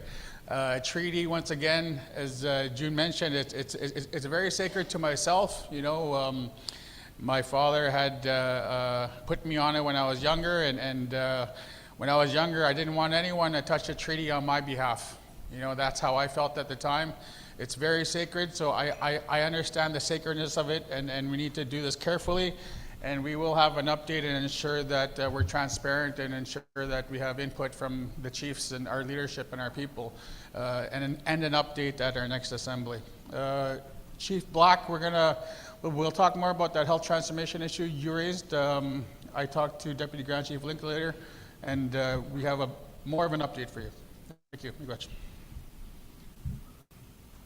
Thank you very much, Grand Chief and Luke, for the presentation. So, Miigwech, I don't see any more hands up. Oh, I do, from our Youth Council. Hello, I am Eric Owen of Danan Youth Council. I just have one question on behalf of the Youth Council regarding the MOU. On the next steps, it says the treaty table will be guided by NAN Chiefs Committee on Treaty. And it says that you will be seeking names to fill the committee. We were just wondering if you are going to be including youth on that committee. Yeah. Miigwech Erickson. Yes, Erickson. Nice to see you again. Yes, we'll be including youth on that committee, and we'll ensure that it's listed there next time. Thank you. So I see one more hand up, Deputy Chief Cromarty, Winneman Lake. Hello, Miigwech. I'm a proxy for my chief, and I don't think I'll get an opportunity again to speak at this forum on this crucial matter. Where kunin nisnotagan sidog dogma ekitot. Ado al piu kamatamak kumaan kay Jesus tamag tuitigwa mang sikana. Minsan siguro kaya natos ka mo kapanong kumaon. Anangin wakay ganan nakiwad sigat na 100 units na tayo damin. Kung kapag ginalan siguro nga gusto mga panwakay ganan yung sunyanan, anapi. So, I just wanted to say that what I hear from my people, my bosses, is when are we going to see the benefits of the treaty? And that's what we should be talking about, not government policy.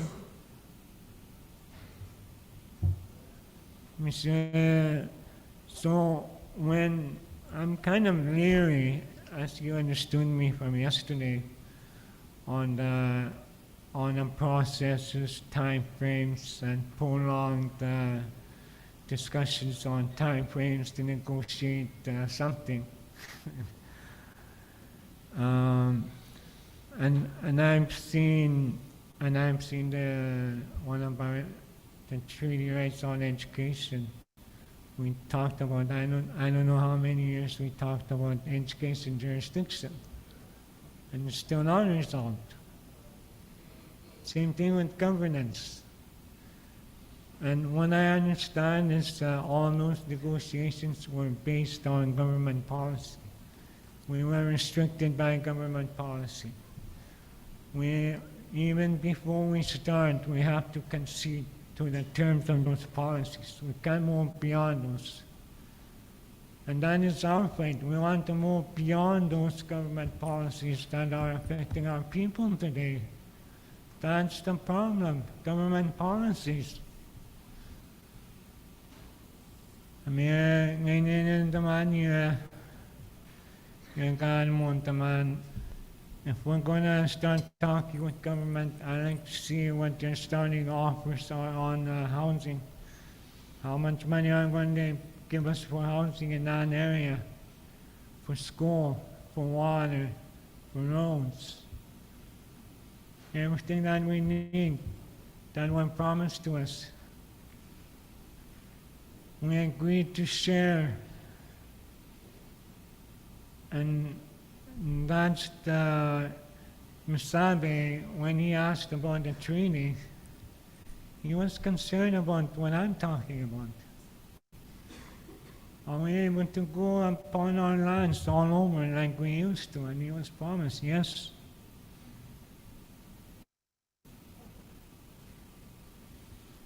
And you know,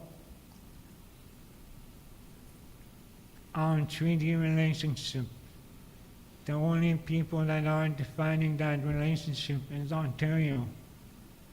and Canada with their policies. They define how we're going to use the water. They define what's going to happen to our lands, our fish. But they never asked us about those. And I think it's time that we define ourselves what that relationship is. What we agreed to. From there we can develop our own land management policies, resource development policies and all that, just like the governments do. That's how they're defining those treaty rights. I mean, so I don't know if I want my rights defined by a government policy or be restricted to how they define it. Just as our elder talked to us this morning, we already have those rights, inherent rights. I mean, I just wanted to make a little bit of my own thoughts on this very crucial matter, our treaty. Treaty is not our inherent right. Those are separate.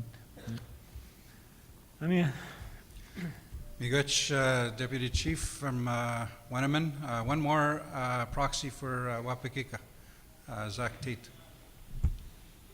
Baja, Miigwech, Grand Chief, thank you. Adam, Miigwech.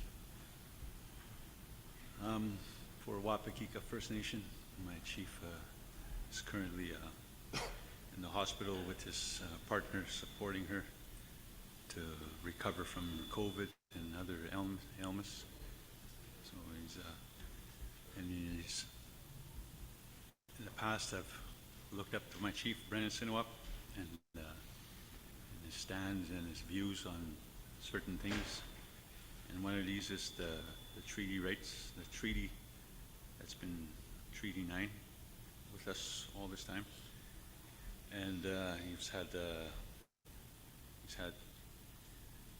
other people talk with him about our treaty.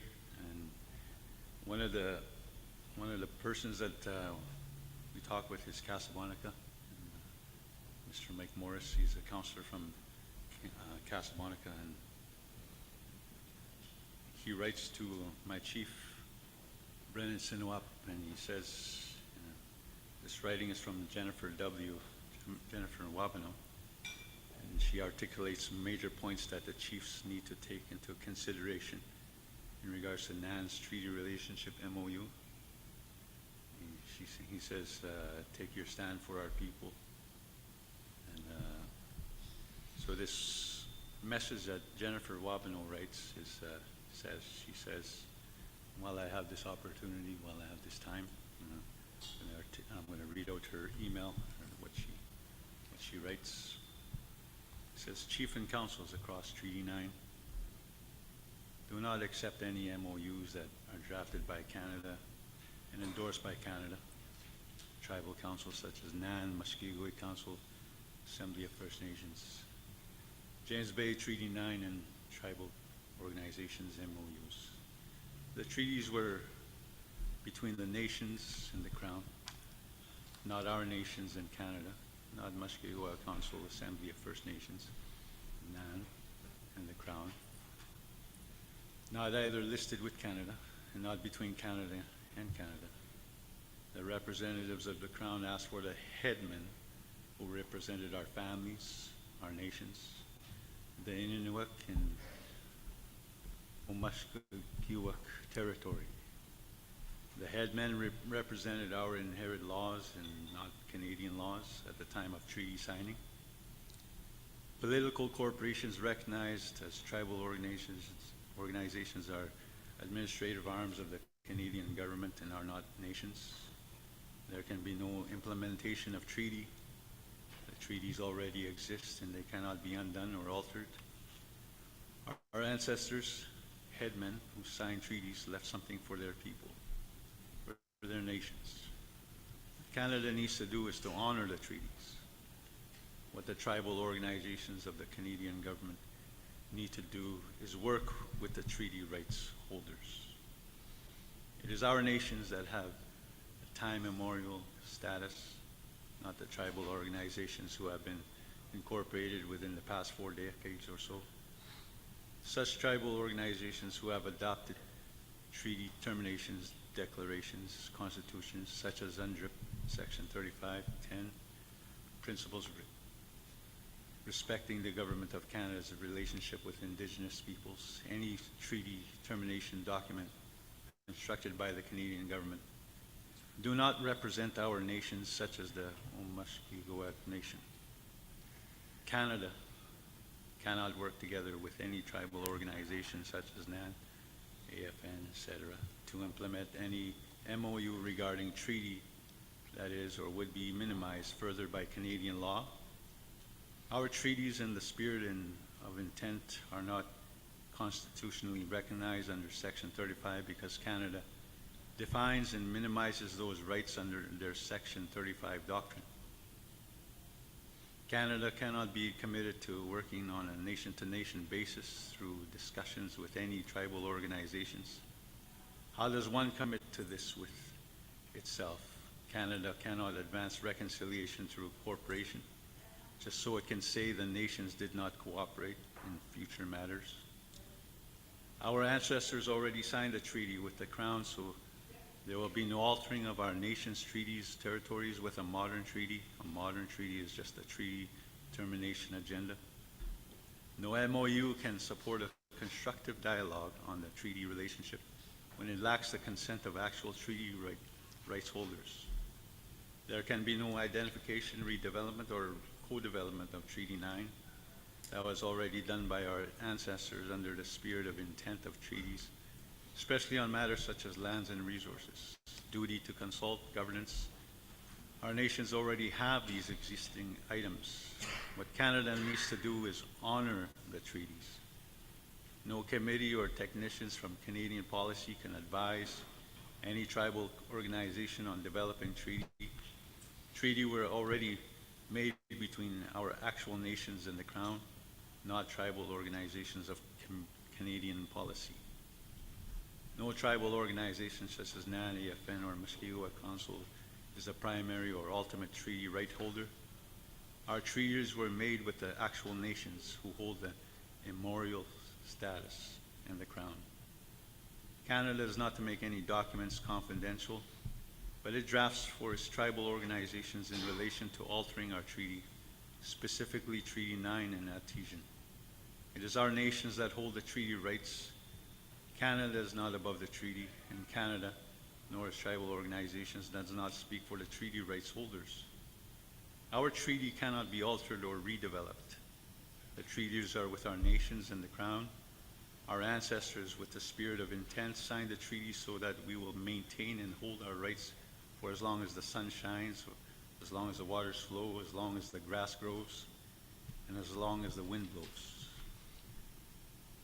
I do stand with my chief, Brennan Sinawap, as he writes, as he does make this support, and for that word there that we just heard from Jennifer Wabano. She's the one that wrote that, and my chief believes in what she has written, and that is what I bring forth here.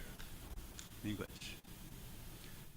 Thank you very much, Miigwech, proxy for Wapakika First Nation, reading that letter.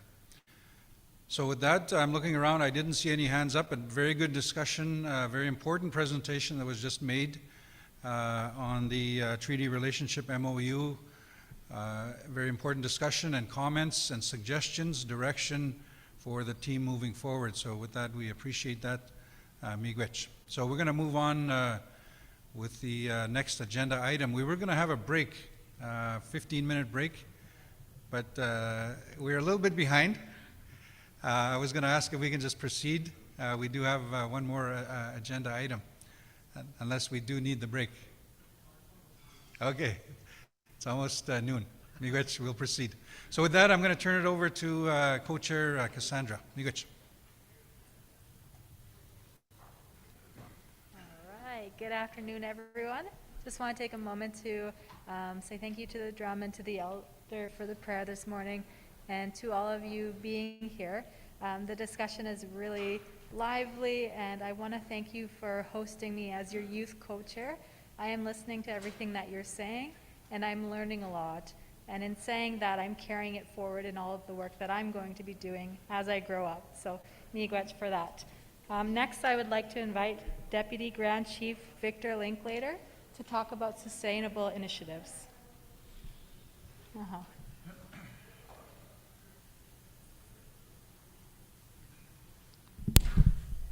Tough time to come on just right after treaty. And I'm getting hungry too, so we had an early breakfast. So just like to acknowledge the drum, the prayer this morning, and the good discussion, the chiefs and the delegates that are here. Actually, everything we do is tied to treaty. I mean, even sustainable initiatives, it's a fancy term that we actually just put out there, and we're actually going to reach out to our elders and our people to actually get a better name for it. And, you know, in this portfolio, which is we're actually just developing, it's a different approach. We did split up other portfolios to bring this together. So we have in this portfolio, we have economic development. Under that is mine and forestry, of course, things that we do. We have food sovereignty and climate. Traditionally, climate and environment were tied together. So we know right from the get-go that we need to do some work with Grand Chief's office and our other executive, because a lot of this is holistic and it crosses different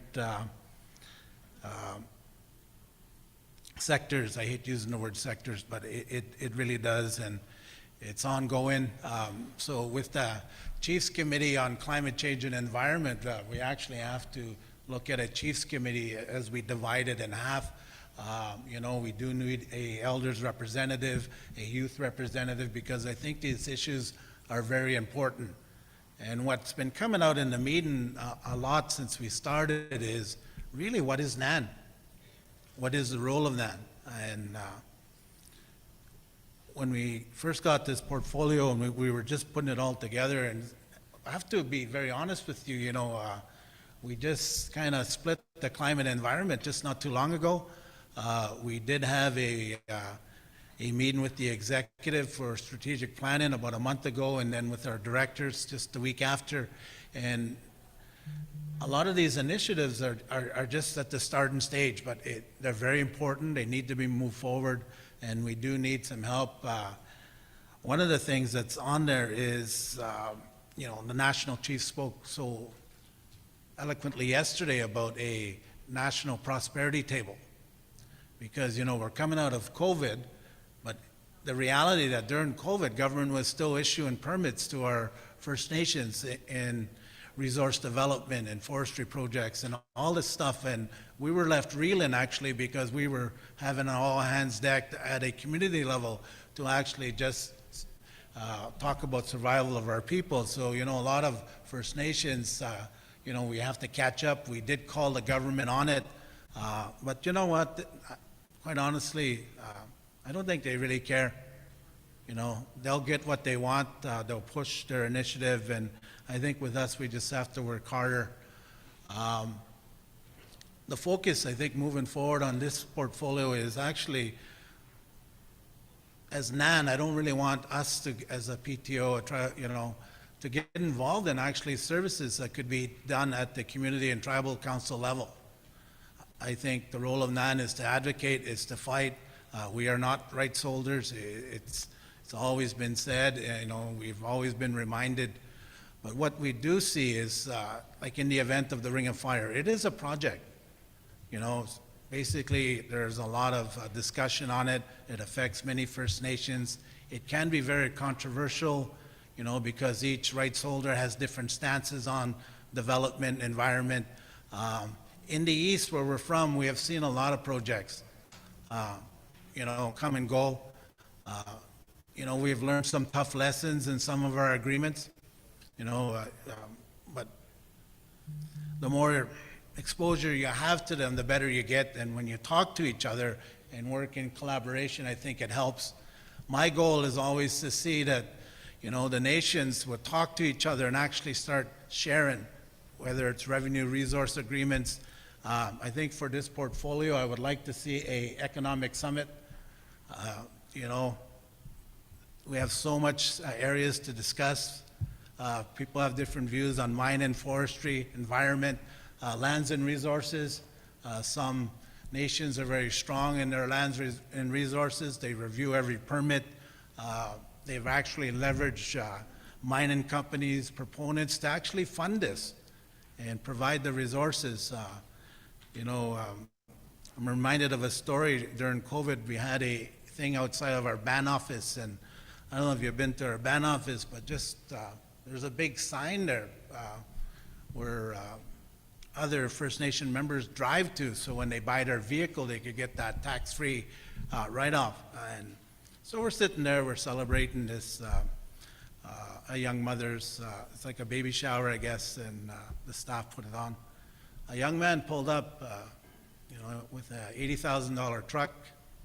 He had a trailer attached with probably a $30,000 to $40,000, you know, side by side. And the first inclination of the people sitting there was to be negative. Oh, look at this guy, you know. Who does he think he is? You know, is he showing off type thing? And so we put a stop to it. We actually said, you know what? Kudos to that young man. You know, and you get to recognize that person. He actually works in the mine. They probably work 6 months a year. You know, they work long hours. But, you know, he wasn't our member. But the fact that he was prospering and he had all these toys is something that we should be celebrated, because when you grow up in poverty, you know, we didn't have my first car till I was about 18, 19, and it was a junker. You know, it was a Ford truck. You know, we had a beat-up snow machine, but you know what? It should be celebrated. In some of our conferences that we just went to, was when you talk about the duty to consult and accommodate, there is talk right across Canada that says, why do we need to go through that process? Proponents or government, when they deal with us, we already are treaty people. You know, they always make us jump through hoops. They're getting very rich while we're still in poverty. So you know what, that talk needs to happen, I think, among the Nan Nations. I think we need to share best practices, share lessons learned moving forward. We need to engage our youth. Our youth have a different, unique perspective when it comes to climate.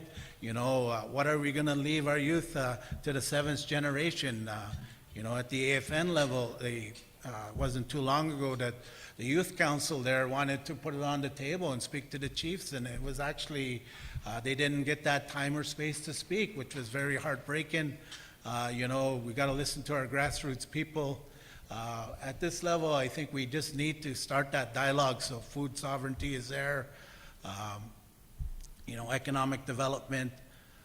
One of the things that came up to us, and I think Zach was there, but you know, with the whole hydro line going up in the northwest, all the workers that are being used to do that work, you know, that project's going to end soon. So what do we do with those 300 plus workers? You know, how do we transition them into maybe another sector to keep them working so they could put food on their table and, you know, advance, you know, from an economic standpoint? I think we never really get to talk to these issues. And I think this is the time that we do. As part of we talk about lawmaking, we talk about nation building, but we have to develop our economy. You know, there has to be a balance there. And, you know, economic, social development, sometimes you leave money on the table in agreements to make sure that you're invested into your community, whether it's in cultural events, recreational events, mental health supports. You know, some First Nations have done very well in leveraging add-ons to their IBAs. But the real movement that's going across Canada now is They don't want IBAs, they want to be equity owners. They want to be invest in the project. So, you know, the money's coming. We just saw this Hydro One sign off with Fort William, Lac Sioux, Wabagoon First Nation, that whole group. So anything that happens in your territory, you know, you need to benefit from, because we haven't. So, you know, if I always said that every log that goes out, every rock that goes out, you know, everything that's going through, you know, those hydro lines, we should get a piece of the pie. It's, you know, we were entitled to it through treaty, but now that conversation has to be good. So moving forward, this is what we're looking at. So, you know, we're looking to engage First Nations, tribal councils, looking at an economic summit. We do need suggestions. Somebody suggested maybe one in the east, one in the west, or maybe one big one. We need our, you know, our Women's Council on there too, and our Elders Council.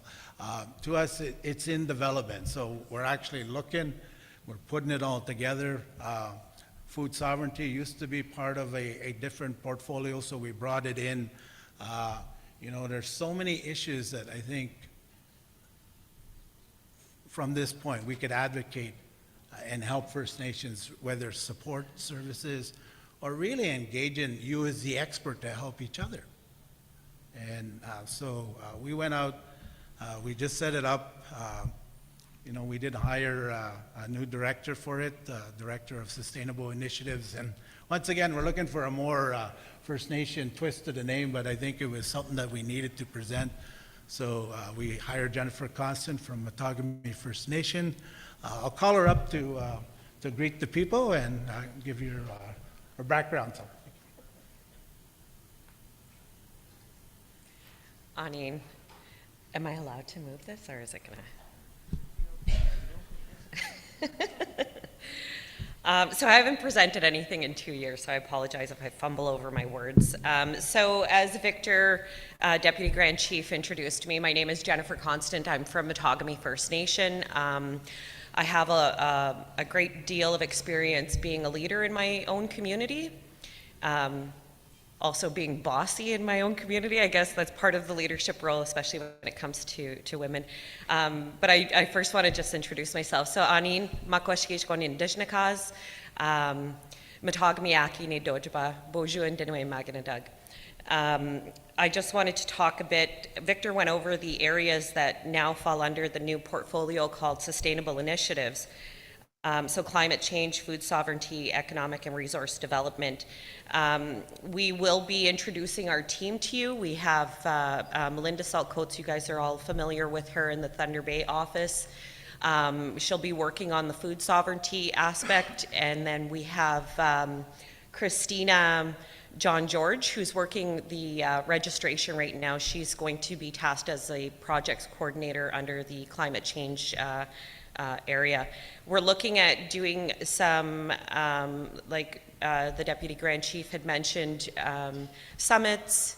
We're open to ideas, and we want to have discussions with the chiefs or whoever you think in your community is the appropriate people to be able to direct us to get some of that, that feedback for ideas and whatnot.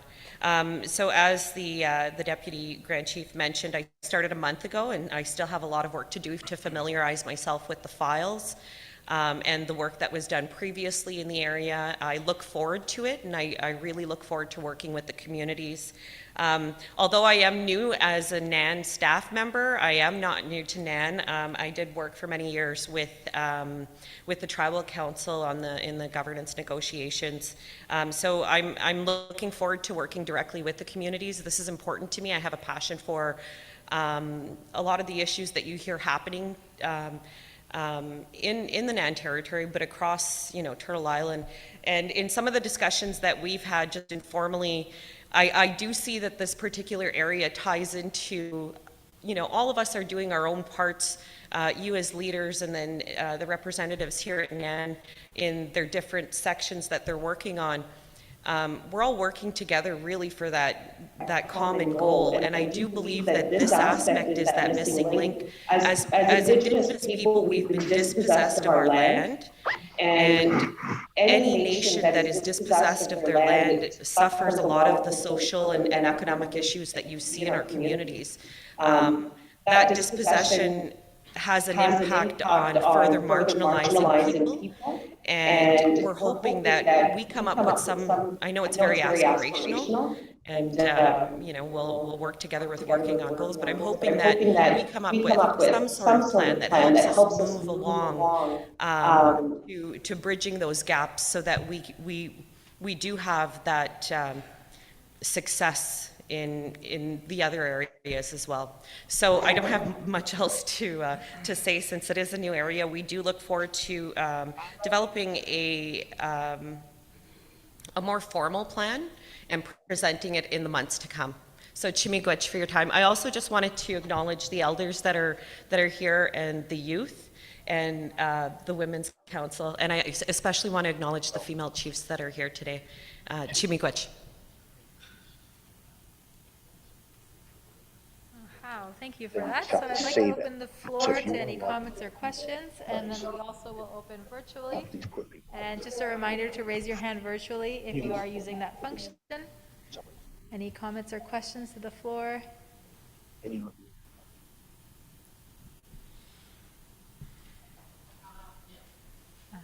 Wagoshik? Yeah, just with regards to the economic summit, any idea as to when you're going to do that in Timmins? That'll be in Timmins, I'm assuming. When you say the east, I'm thinking Timmins, right? Did you want it, or? Yeah, we're open to suggestions. We're open to ideas. In some of the discussions, we recognize that a lot of the eastern communities have a lot more, I don't want to say experience, but we have a longer history with development in our area. Timmins is one of the oldest areas for mining development in Northern Ontario, and I think that there's a lot of experience that can be shared. And a lot of new practices. So we're open to suggestions, we're open to comments, and we don't know yet if it's going to be two separate ones or one collective one. But definitely, if you have any suggestions or if you have any comments or recommendations, we're open to that. Well, I had some discussions with one of the elders, but she's also very experienced around economic development. And we were having discussions and we were saying we need a conference in the Timmins area. And we're actually, what are we doing here? So just yeah, well, the idea is there and bring it now. That's great. So that's exciting to hear because I think it falls in line with some of our thinking of the things that need to be done. So definitely reach out to your community to get some feedback and direction. Okay. And what we were talking about was for the younger people to come forward now. We need to get out there. They need exposure. They need to get the right people. They need to be they need to be sharing as communities, not with Toronto or all these other urban areas, but as communities. They have their technical skills. They have their own advisors within the communities. And we need to share those resources. And they need to know each other. And they need to promote each other. And that was the idea behind that, because we really have to take care of our economics. And it's booming.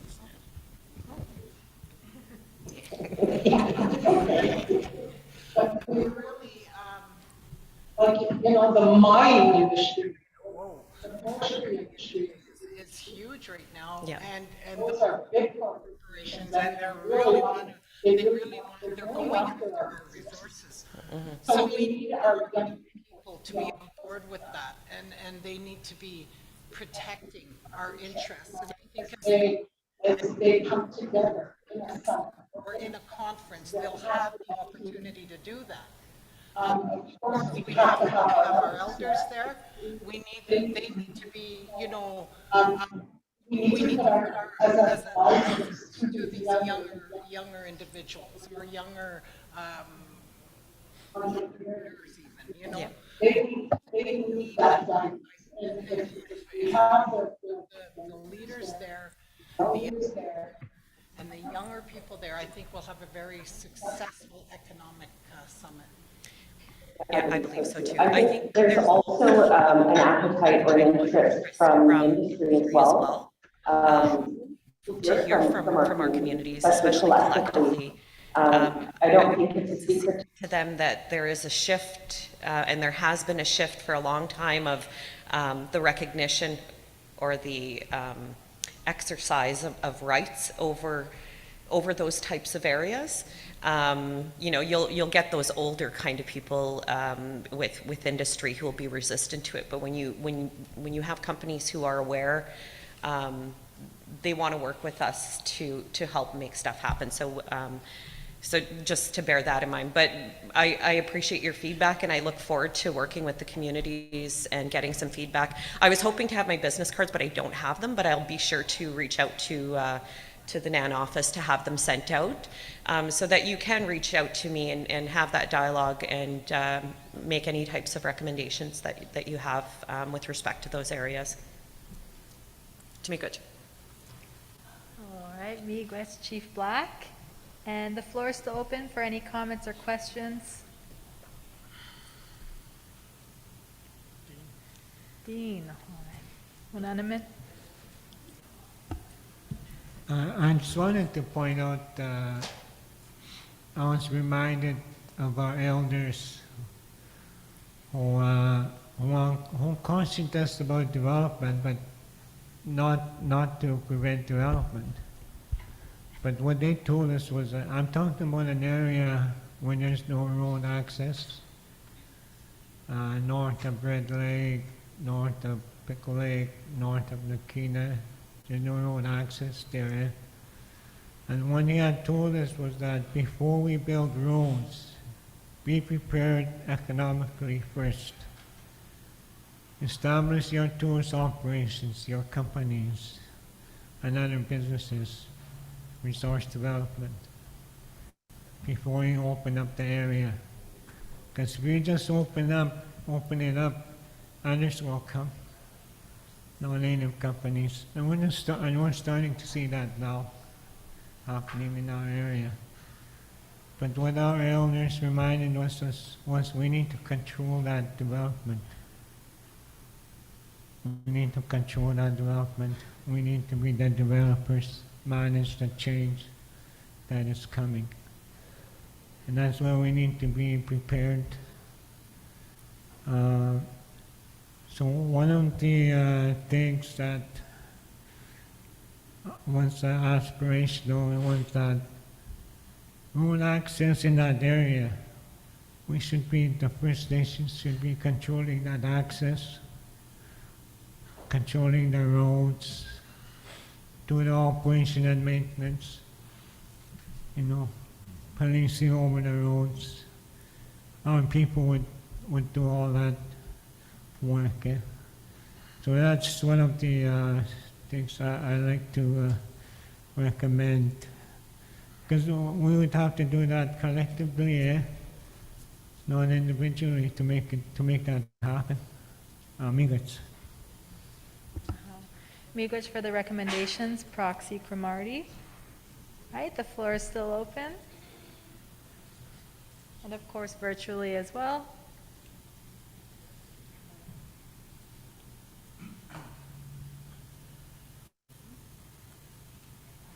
Youth Council.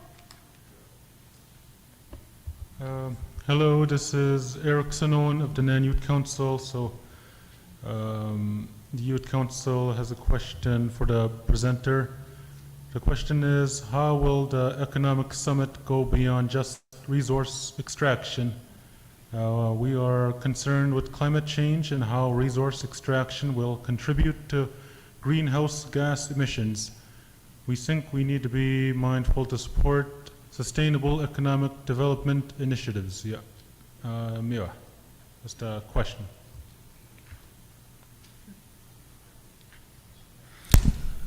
Thank you. I think the goal of the summit is actually to have all the items on the table, whether it's resource extraction, climate change, just went to a clean energy conference.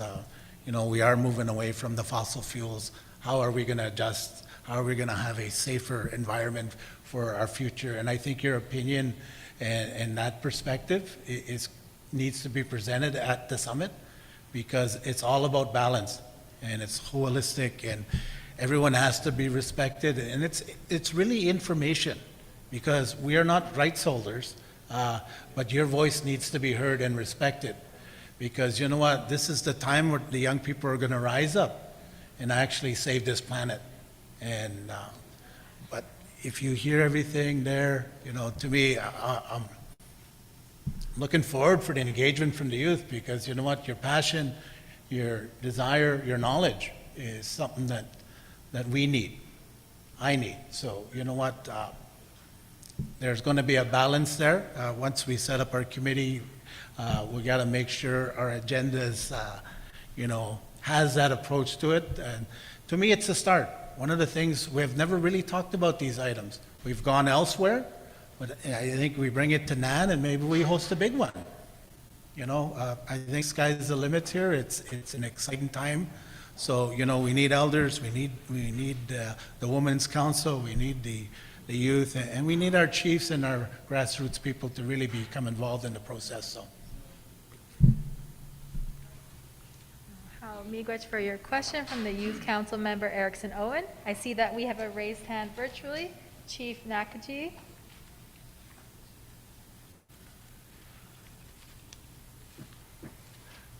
Good morning, everyone. It's lunchtime, so I'll keep this short.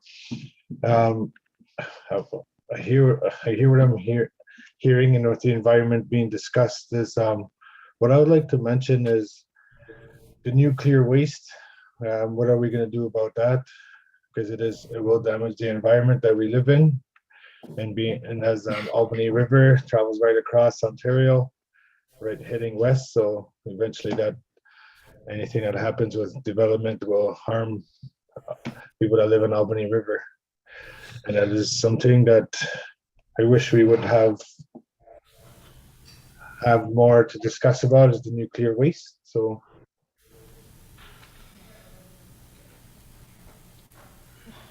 Climate change, and I'm happy to hear that the youth brought that up. So that's something that we need to talk about more. Thank you. Chief Nagaji, it's funny because we actually brought it up this morning. We talked about the nuclear waste that's actually coming through the NAN territory. That's going to be shipped right across Canada, and the dangers that it presents, and it does fall within climate and environment. And we actually just got the document moving forward. So it is on our radar, because you know what, if there's ever a spill, or if there's ever some danger, it's going into Treaty 9, it's going to go into our water system. So it's going to be part of the discussion. And I encourage the chiefs, and talk to your lands and resources, your RecDev people, your elders, your youth. I think if we include everything in there, and it's a process, we'll have one, have another. And I think nuclear waste is important. There's also nuclear energy that's happening. So we need to just make sure we got all the information and present it to the First Nations that need it, and actually start talking about these issues more. Thank you. Miigwech, Chief Nakaji, for bringing the topic to the floor. And we have a couple more supplement from Chief Nakaji.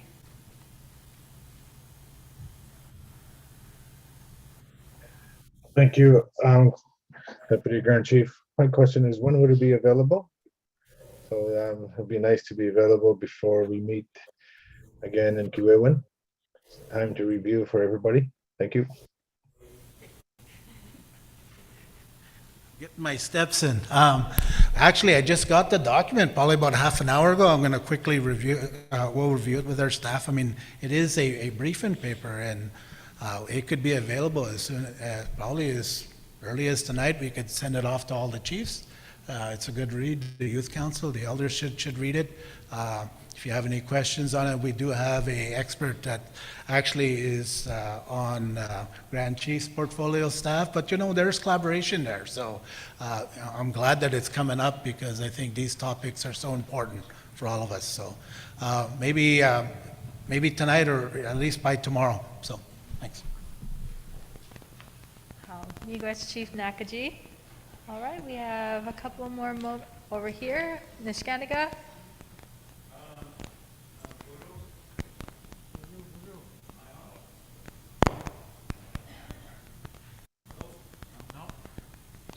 Looks like IT's coming over.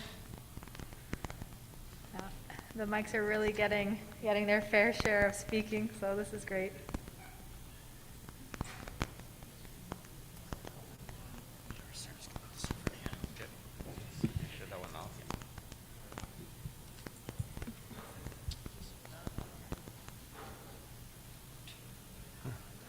Okay, bonjour. My name is Gary Kuzis from Nishnawbe First Nation. I'm a band counselor. I just have a concern about this topic here about nuclear waste. I think it should be more information coming out to the communities regarding this, because it's a very serious thing. This nuclear waste. I don't think there's. I think there's only 2 in the world that are accepted, and us First Nations as steward land keepers, you know, we should be addressing this project that's going to come up by Ignis. And I came from Winnipeg there a couple days ago, and I see water very high in Ignis, and I was thinking about this. Nuclear waste I was talked about, this, you know, what's going to happen. And I think all of us here at the table, we should try to get more information on that. So, miigwech.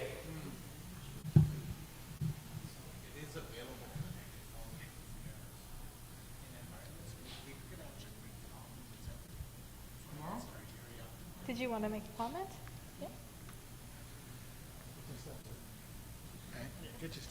Yeah, get my steps in.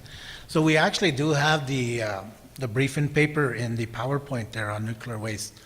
So we could actually print it off and present it to the chiefs tomorrow and the delegates, so you guys can have it, because it is a big topic, and you know, it is something that's going to be happening closer than we think. So thanks for the comment. So let's deal with the watersheds and the waste, and you know.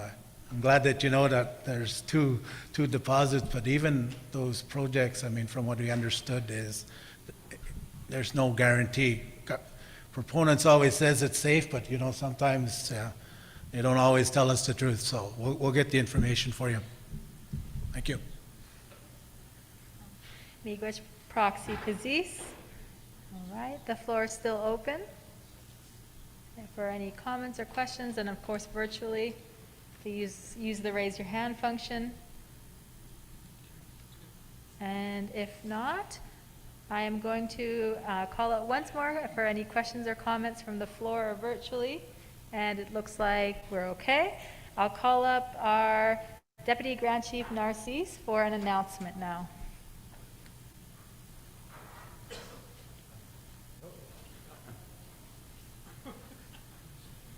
Thank you very much. So I have a special announcement right now. I'd like to recognize one of our staff. Today is her birthday as well, and she said not to do anything, but come on, it's your birthday.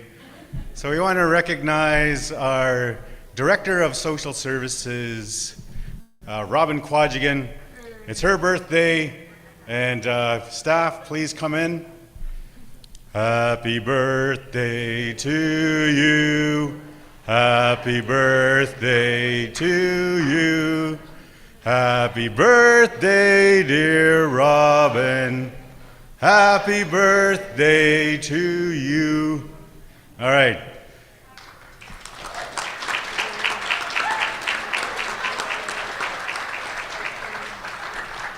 Happy birthday, Robin, and thank you for all the good work that you do and leading our staff into new and emerging adventures and everything. So good to have you on board. So, miigwech.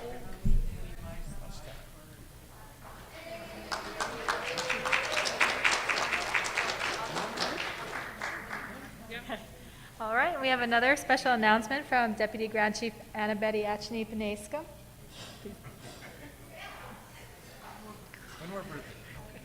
Yes, sorry, I'm not going to be sharing anything about a cake, but our birthday.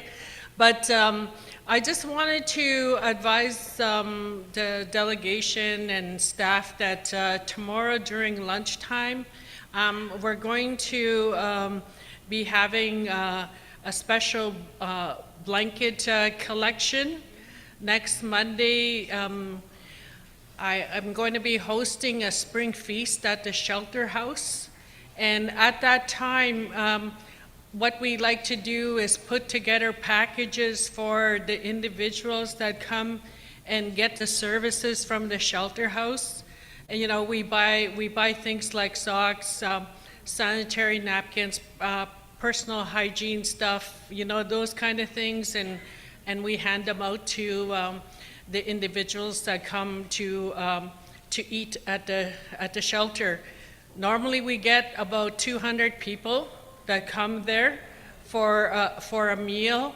So we're hoping that, I know many of us, you know, we don't carry cash and stuff like that, so I just wanted to, you know, advise you in advance for that.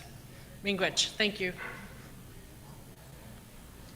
Miigwech. Okay, so they're really making me work today with a lot of announcements at the last minute. But here is another one. I'd like to invite Deputy Grand Chief Victor Linklater to bless our meal for us today. Let's all stand if you can. So go to the ATM machine. Is that what DGC on a cheap initiative is going to say? And for us husbands, go ask our wives for some money. So, okay. Let's pray. Heavenly Father, we thank you for all the delegates, our youth, our people online, our communities, our families.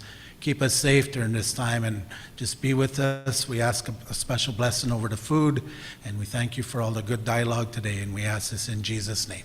Amen.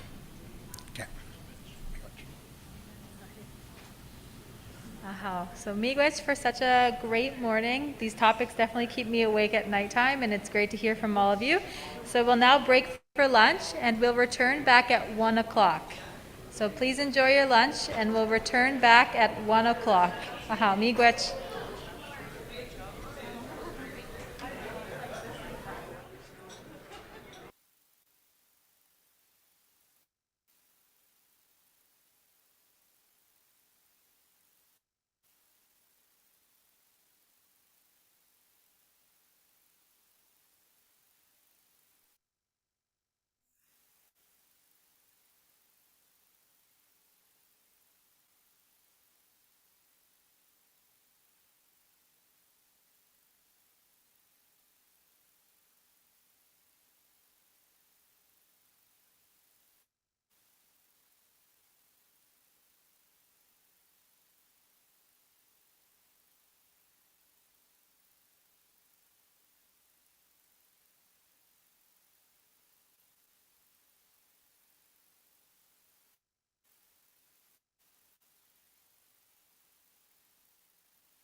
Check. 1, 2, 3, 4. Check. 1, 2, 2, 2. Check. 1, 2, 3, 4.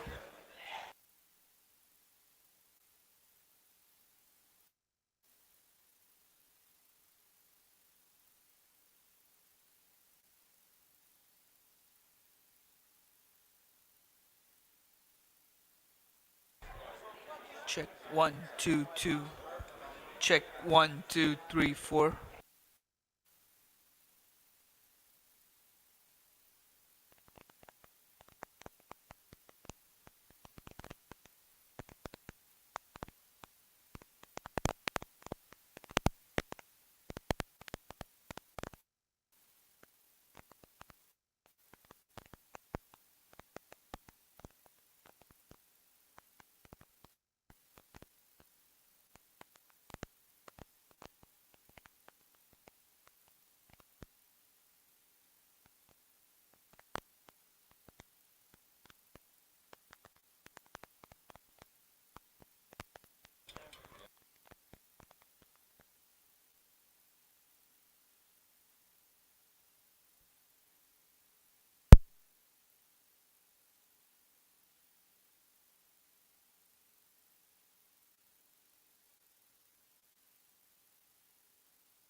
Check 1 2.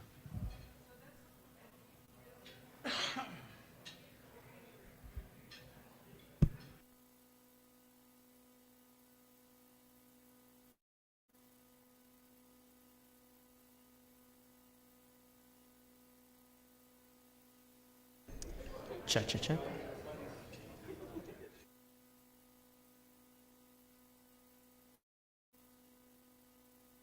Check, check, check. Test 1 2. Check 1 2. Test, test, test, test, test. Check 1 2. Test, test.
Check 1 2 2.